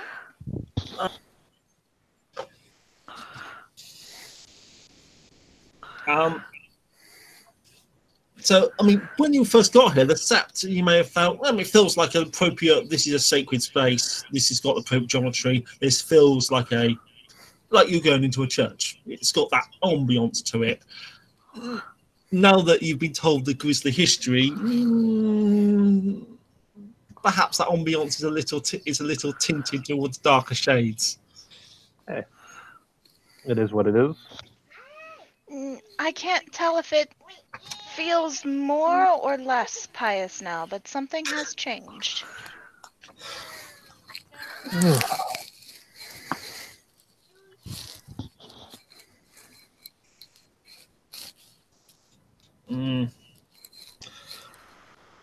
So, Desmond, are you with him? Are you with him? Oh yeah, I'll still following along. Okay, fine. Okay. Did you see what's action in the last war tonight?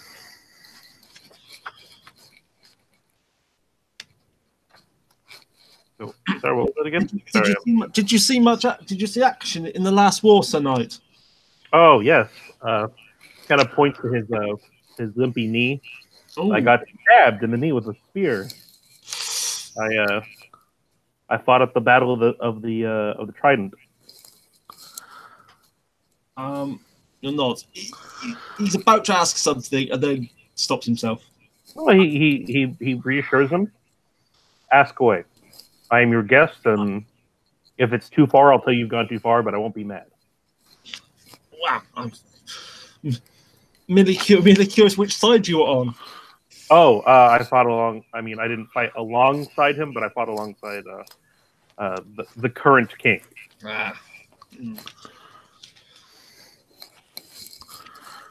And I did so with distinction and honor.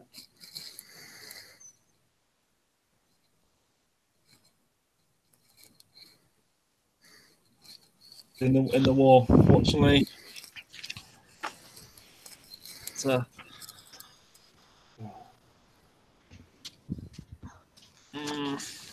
anyway, the tour goes on, shows you around some other parts of the castle. Okay. Well, I suppose it's always coming up to dinner time. Well, perhaps you'd like to take dinner, and then we can pick up from there. That sounds fantastic. Thank you for indulging a lady's curiosity. This truly is a gorgeous place you have here. I hope you feel lucky to dwell here. Oh, I'm very happy here. I have no complaints here. You see, the servants are happy. It's good to have a good, stable, safe, peaceful land. So say, yeah, especially as we are so close to the Ironborn. Indeed. So, okay, so you take dinner. Again,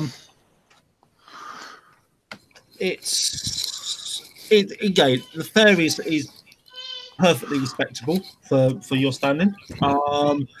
What else? But it seems to be mainly focused towards root vegetables, potatoes, turnips, and the meat tends to be maybe some lamb and some goat is on offer.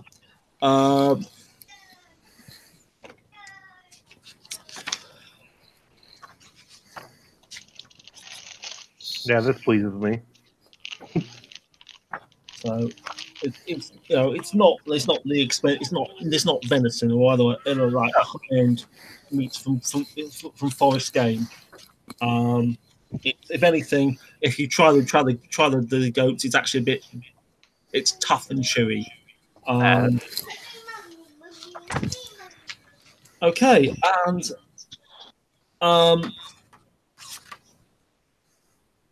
Lord Harold is independent for dinner, but you'll notice you'll get the sense he's briskly here to eat dinner. He'll show you due courtesy. He's not actively trying to make conversation, particularly. You'll also note that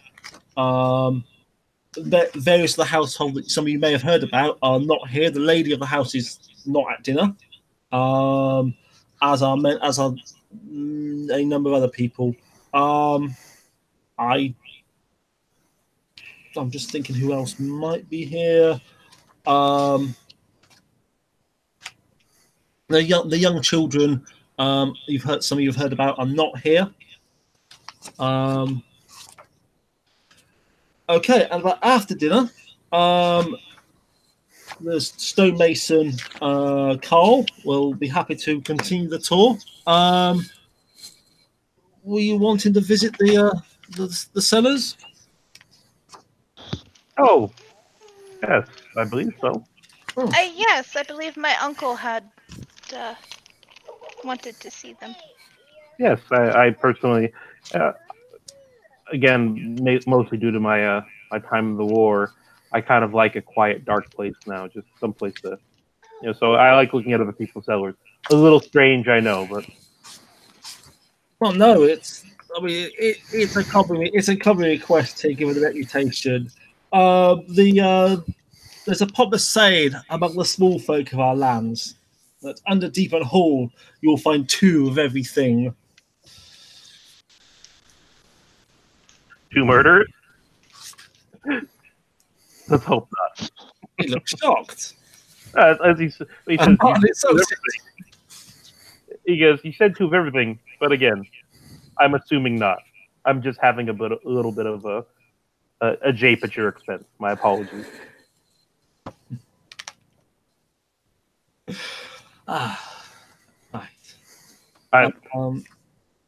Like our family name, I have a bit of a grim sense of humor.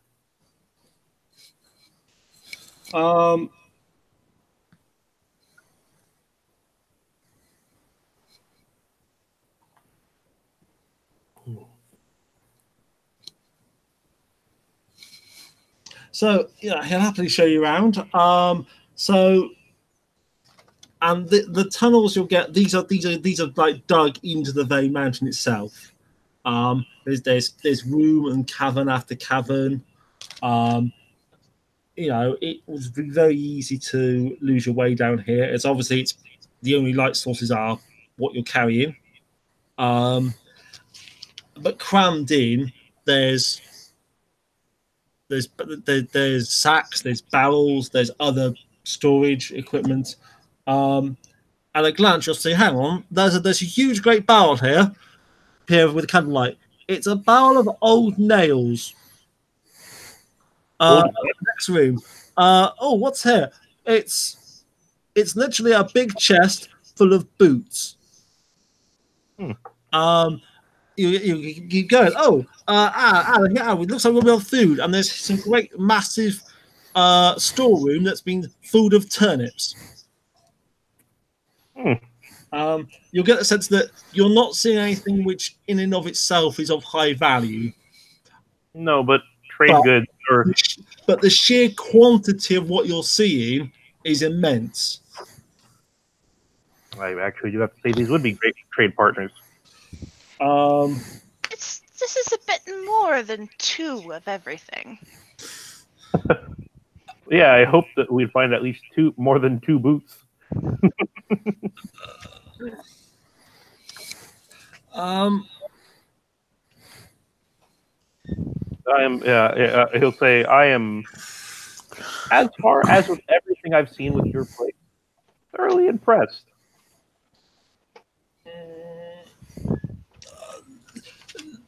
My lord has a keen eye for business. Some lords they find fortune on the battlefield. My lord, like his father before him, has found fortune on the bargaining table. That is the duo here you're seeing before you of my niece and me. I would say that's how each of us have fared in life. My niece here is the far more logistical minded, and I'm far the more other minded. Oh, don't be confused if you hear talk of the turnips. That's just what we call the guards here. The turnips? It's an old joke from the last war. I see. How did it go? He's thinking. Yes. When the Lannisters marched south to King's Landing, some of our men went with them, and Lord Tywin asked Lord Harold, "Oh well, where did you find all these troops?" And they were lost behind some turnips.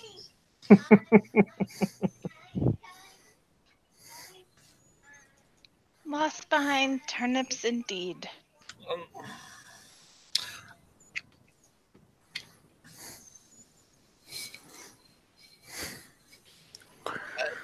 Yes. So,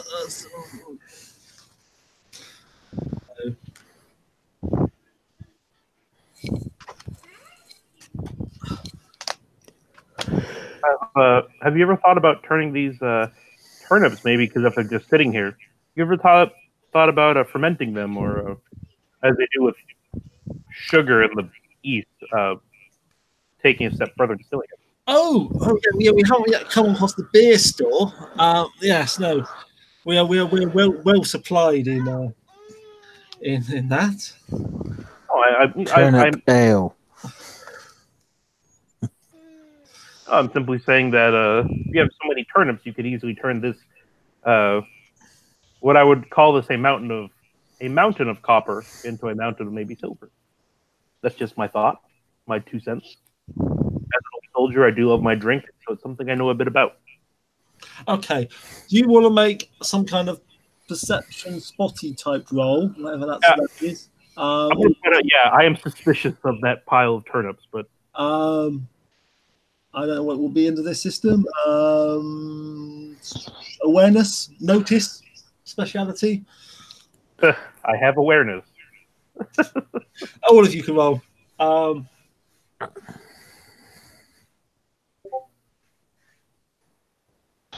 Ooh, all right. Did you say awareness or persuasion? If you've got, no, it's not social. It's awareness or notice if you've got it. I do have notice. So you roll your dice for notice, but you keep the best equal to your awareness. Okay. That makes sense. So yes. Yeah.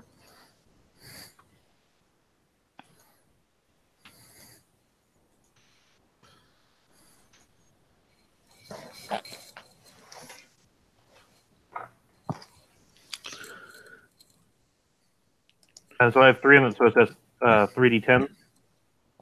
Right? 3d6, I think. Yeah. 3d6. All right, then. And boom. 6, 3, 3. So total of 12.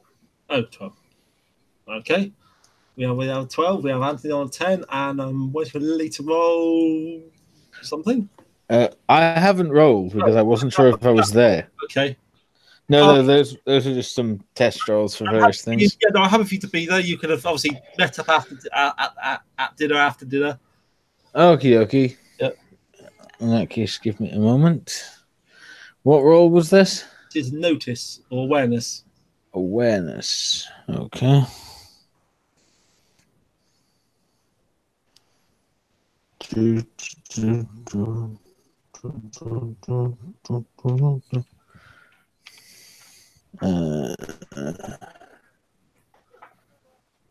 Eight.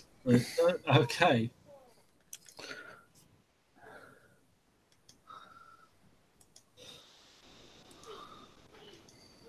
There we go.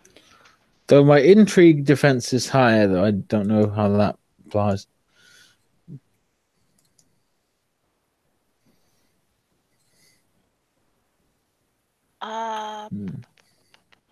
Nine. Okay, fine. So the highest is 12. Is the 12, which is a technically a formidable pass. Okay. Anyway. Right. Okay. So where were we? Yeah. So no. Here's the store. We got ale, beer, wine, the foreign wine. Anyway, it goes on the tour. Here. Yeah, don't worry about that. That's an old Sally port we used to use. And okay, Desmond, with your 12 and your slightly more martial eye, obviously, of course, you'll notice there's this dust down here because it's massive and people don't always go exploring, and clean it all out at the back. There is the dust around the Sally port is disturbed. As in, it would look to your eye because and this is your sort of thing, isn't it? That someone's been through here recently. I'm not going to say anything about it right now. I'll bring it up to my. That's darker days. I will be right back. Apparently, it's bedtime. Okay.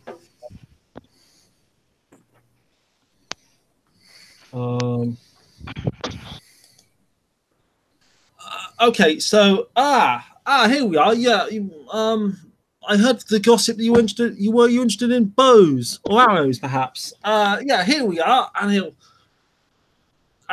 pull out. There's a few barrels stacked full of masses, hundreds of arrows. He pulls that for you to inspect. Nathan. Yes.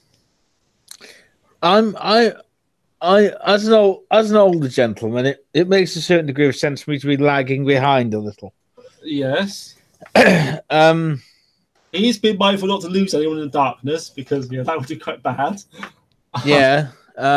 When he goes over to the arrows, just going to quietly go and have a look at those turnips. Well, yeah.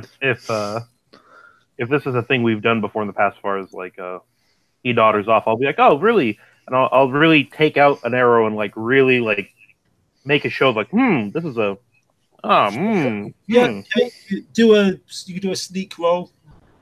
Okay, that would be stealth, and I have a bonus dice for sneak. Oh, yeah, because I'm a sneaky fucker. It's okay. Give me a sec.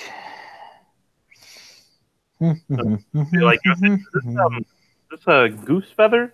I hear that the best sort of fletching is goose. Really. Oh, really, is it? Well, you're on the excellent eye. I hear things. Okay, I have a total of 13. Yeah. Okay. Yeah. What? Fine. He's not immediately noticing. You sneak off a bit. What do you want to do? I want to basically have a look at if there's anything buried under them. Like, is there something hidden amongst them? Are they actually turnips, or are they, I don't know, pebbles painted? You pick up one, you look at it with your expert eye, it appears to be a turnip. The bastard. Is there anything under the turnips? You start excavating this mound of turnips. It appears to be turnips and more turnips. Right. What do I do? In the end, there's a certain point. I'm going to pick up a turnip. I'm going to walk back. Yes. I'm just going to hold out the turnip to the guy and say, This is a large turnip, my boy. Oh, then it is. I'm basically going to play up the "I'm the senile old man." Okay. Yes, Maester. That's a turnip. I know he's not as dumb, but Yeah, I'm going to put it away in my robes and pat it. Right. And then follow along. I'll whisper to the guide. He's really interested by things like that. I don't know. He's,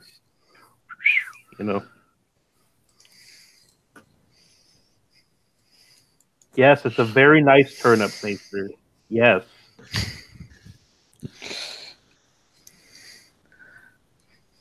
Mr. Julius is only slightly insane. I'll give Julius a wink, you know. Yep. He'll wink back and give you a slight shake of the head, as if to indicate there was nothing. Like the Three Stooges doing freaking investigation. Yep. So I think is this it down here then? You know. Oh yeah. So well, I mean the current's going on, but you get some idea of the vast the array of wares down here.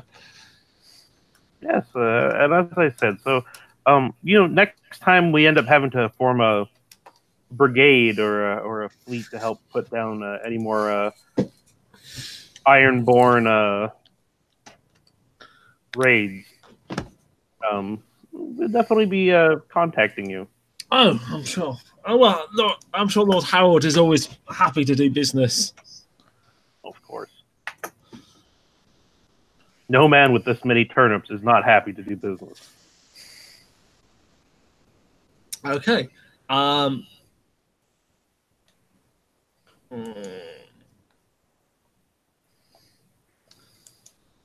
Okay. Well, shall we say that brings this day to a close? I assume you go to bed, you sleep. Well, when we go to our chambers, I'll tell them about the. Okay. Actually, do you have a quick talk with yourselves? Yeah. Yeah, Bobby. You have a quick bed. Yeah. I tell them, there was that past door down there. Yeah, it had been moved recently. What had been moved? There's a door down there. That they tried to imply that it was oh no, nothing ever goes through here.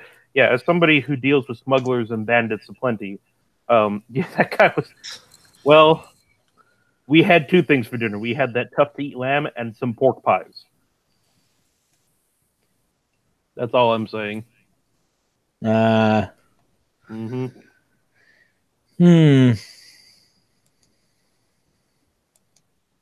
Okay, niece. Now can I throw someone out a window?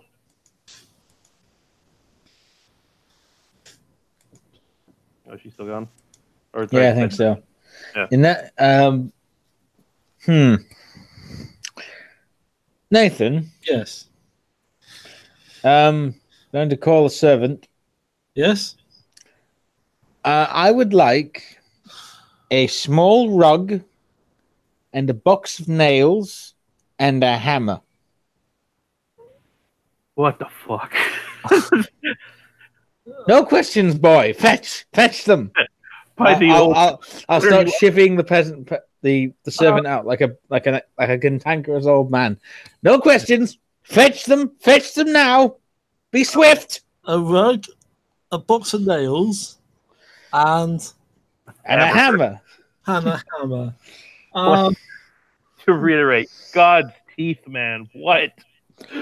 You'll see. See. I'll go and speak to someone about my stuff. Okay. Errand boy runs off. I'll tell the servant it's best to just. Otherwise, he gets cranky, and well, that's when the reagents come out. Yes, that's when I start trying to mix up more of my concoctions. And it never ends well, then. Okay, then that's the items are not immediately forthcoming. Another servant passes. Grab them roughly by the scruff of the collar. Drag him over. He looks quite shocked. No. Get right in his face. Eye bulging. Where's my nails? I'm gonna slide in on this one and be like, I have a silver piece if you can get those things to us soon because he's getting cranky and I have to. Okay, he'll. Nails, rug, hammer, fetch them, boy. Throw him, like physically throw him out the door. And then I'll meet with the person. I'll hand him a silver, if you could please. Right. Okay. You has a silver stag. It's a lot of money. Yes, I do, but I have a fair amount of them. So okay, fine. Yeah. Okay. Okay. Also, why? There is delay. Okay, they come back. There's a small box of nails. There's a badly worn old rug.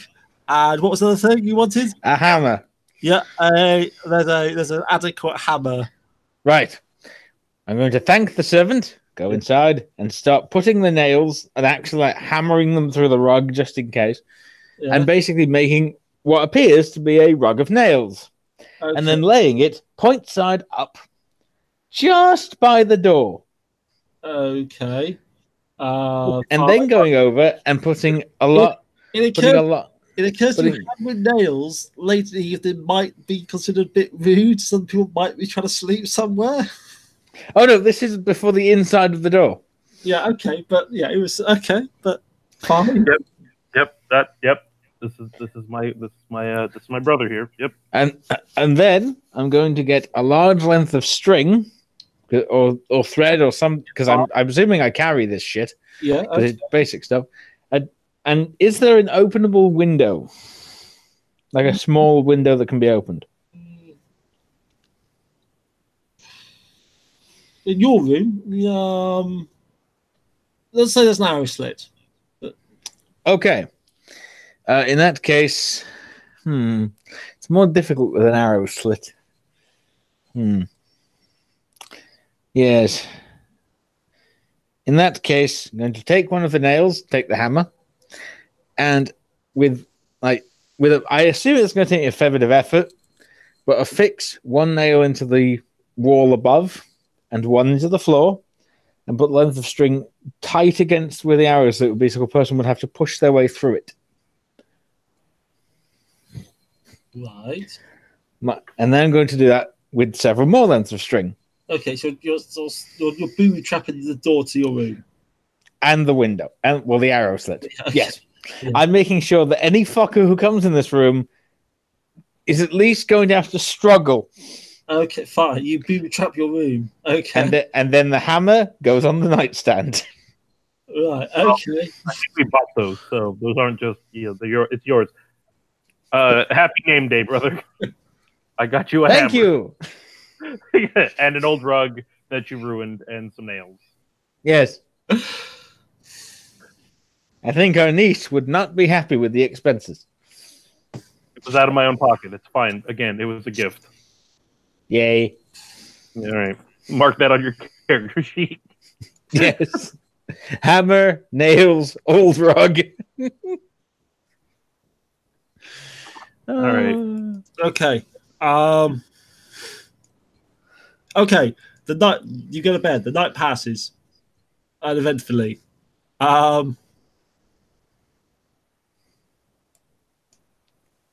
Right.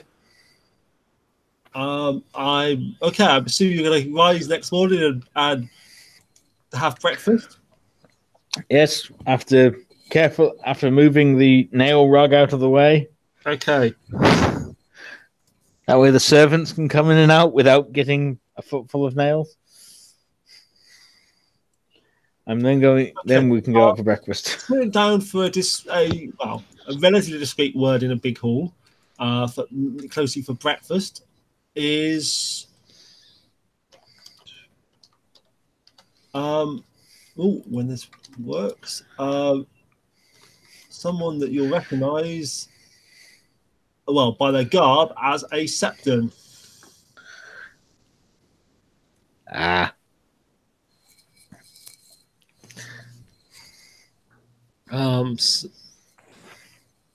Are you there, Heather? Yes, I return. Okay, so they had a bit of a conflab, and then they went to sleep, and your initial attempt to sleep was disturbed by some hammering. Quite a lot of hammering, actually, including hammering into bare stone. Right. I'm going to pull the bedclothes over my head, because that is nothing I need to know about. Because if I know about it, I would only worry about it. Okay, and we moved on to breakfast next day, and joining you for breakfast is, based on his garb, the Septon. I trust you slept well. I flagged down one of the servants giving us food. I'd like a pot of boiling water. Small pot of boiling water, if you please. Not, yep. It'll take a while to boil, but they'll arrange that. Oh, actually, no. Yep. They've got hot water ready for general use of breakfast, so that's fine. Okay. And I brew a pot of tea. That's what I'm doing. Okay. It invigorates me in the morning. Oh. I did sleep well, Maester, but unfortunately, when I awoke, I had a pounding headache. I'm hoping food will help it. I'll pour out some tea for anybody who wants them. Mm. Accept the tea, put in some honey. So, well, I hope all is to your liking, on the guests. I'm Septon Arlin, resident here. I heard from Carl you've already seen the sept I have the honor to care for. Yes, it's quite a bit more grandiose than what I'm used to. So, what brings you to us?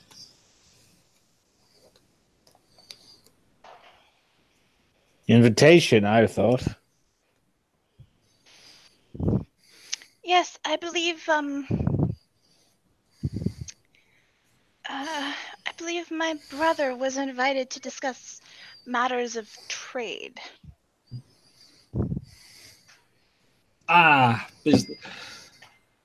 Business affairs. Wow. Yes. Well, and I hope all is well with your house. I heard our knights speaking highly of your tournament when they came back. Yes, I missed it, unfortunately. I was visiting my my late husband's family up at the Twins. Oh. But I have heard nothing but good things about the tourney I missed. Although I'm a little disappointed I missed it. And in fact that I was not really informed of it until I returned. Well, you know the Lord.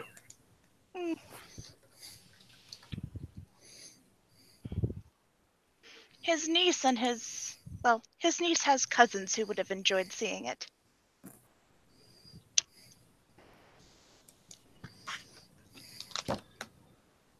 So you're just here for trade then? Mostly, yeah. I mean, also, I personally enjoy seeing a nice castle. And we also heard that you have paved roads and a beautiful, most handsome door. And I guess the septum was nice too. I was hoping to speak with the lady at the house, but apparently she is away.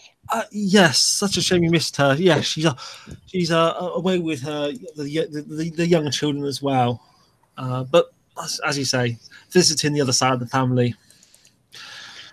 I think Sir Walton is around. He's probably over at the tower.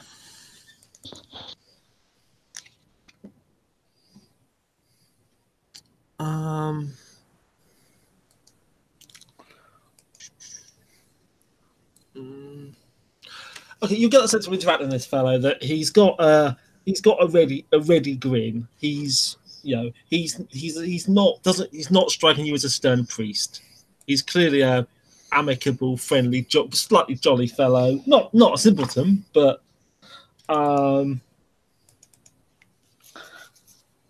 pleasant. In fact, you do notice he is definitely tucking into breakfast. He's having certainly a more than average sized portion, and his physique would suggest that this is a regular occurrence.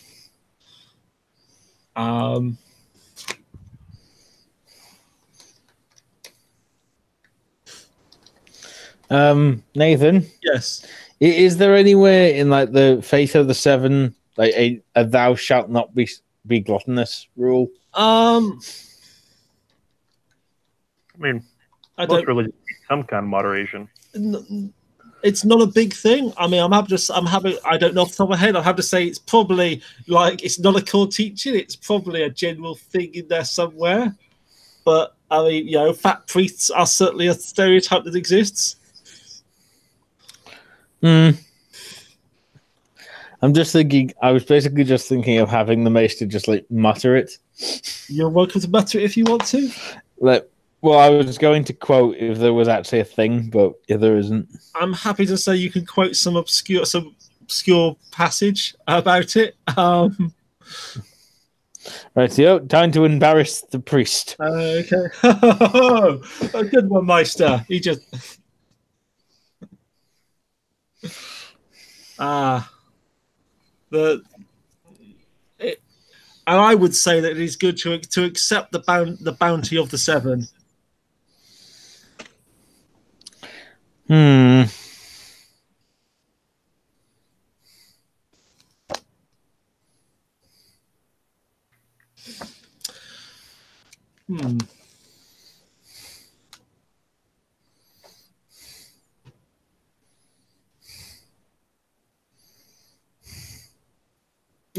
So,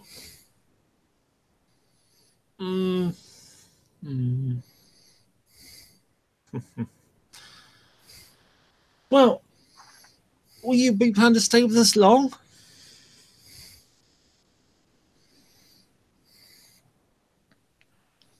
I mean, out of character, I think we're kind of waiting for if Evan returns. But Okay. other than that, Fine. Okay. but like, I think right now we're simply just enjoying the sights and the company here. We have received many great sights and very warm hospitality. Well, I'm pleased that's the case. I'm sure Lord Howard would be pleased to hear that. Yes. Well, poor hospitality is bad for business. Of course.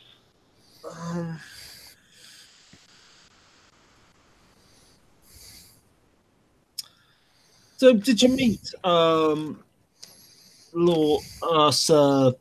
What was his name? The heir, Sir Walton, at the tournament.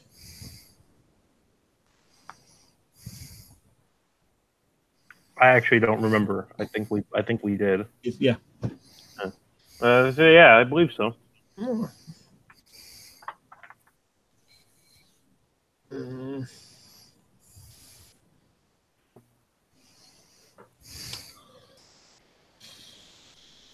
Wow.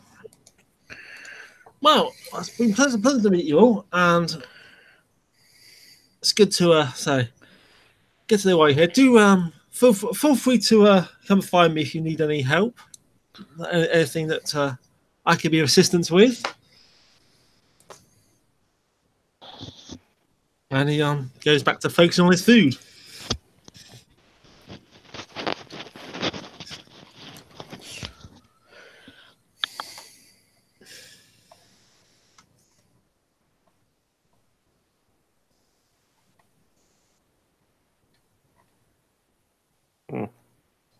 Okay.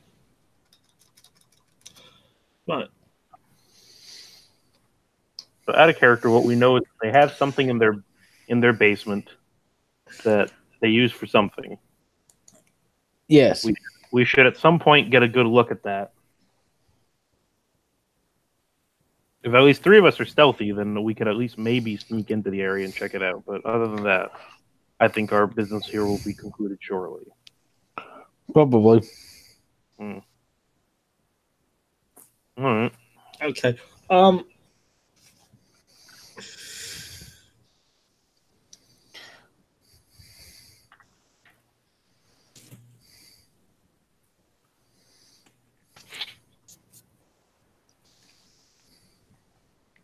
All right. So,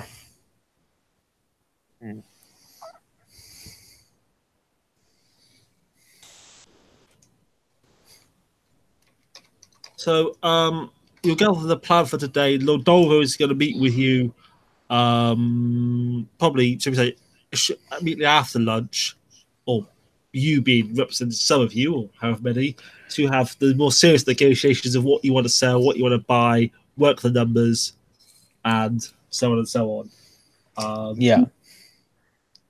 What we can't do is say that Lord Ryland would handle that while sneaky people do other things, if that's what you want to do.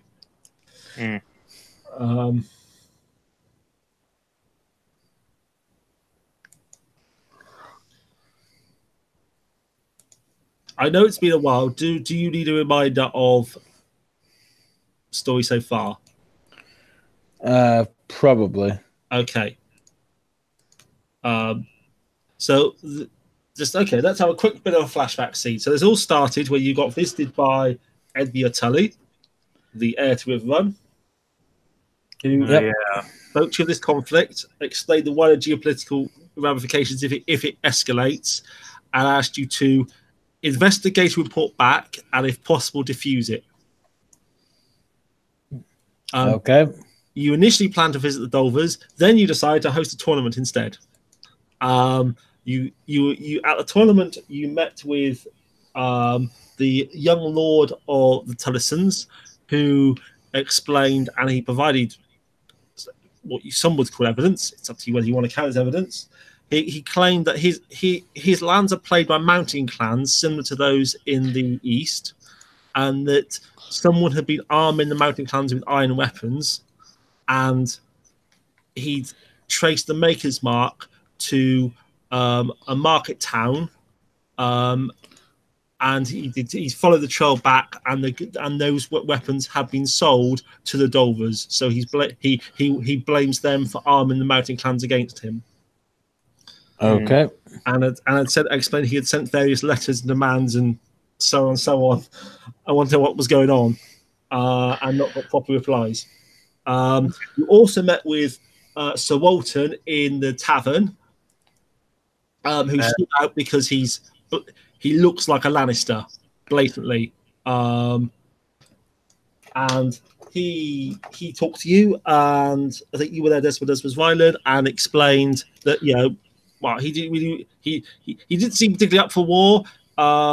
He was a bit. Obviously, he would do his duties at night. I think he fought with some distinction in the tournament, as I recall. I think he lost to Ryland, but he didn't manage to actually strike Ryland's shield in the joust successfully, which was actually no mean feat. You then try to fiddle the Grand Melee duel to make him fight alongside the Tullison Lord, and he refused to fight on that basis. That's right. Okay. So you then decide, right, but you talking to him, he did say you were welcome to visit, and as Ryland explained at the start of this, he advised, if you want to approach my father, coming in to discuss trading is a good approach. Okay. So is that's useful? Actually, that does remind me. Then we should talk to his father again, and we should bring up about the mountain clans getting their hands on. And might I recommend we try and do it without the maester being present? Well, the thing I'm going to tell him, I'm not going to say he sold them. We're all friends here, and we're under his roof, under hospitality. So we're going to ask maybe if there's been thefts or something of that. That would be I assume, safest option. He didn't sell them, of course. He would not arm mountain folk. That would be in poor taste. No, the assumption I'm bringing is that he must have had a shipment stolen, and that. Right. Does that sound like a peaceful and non-threatening way to bring that up? Sounds like it, but... Oh, yes. The thing is, anybody can find insult if they want to find insult. Yep.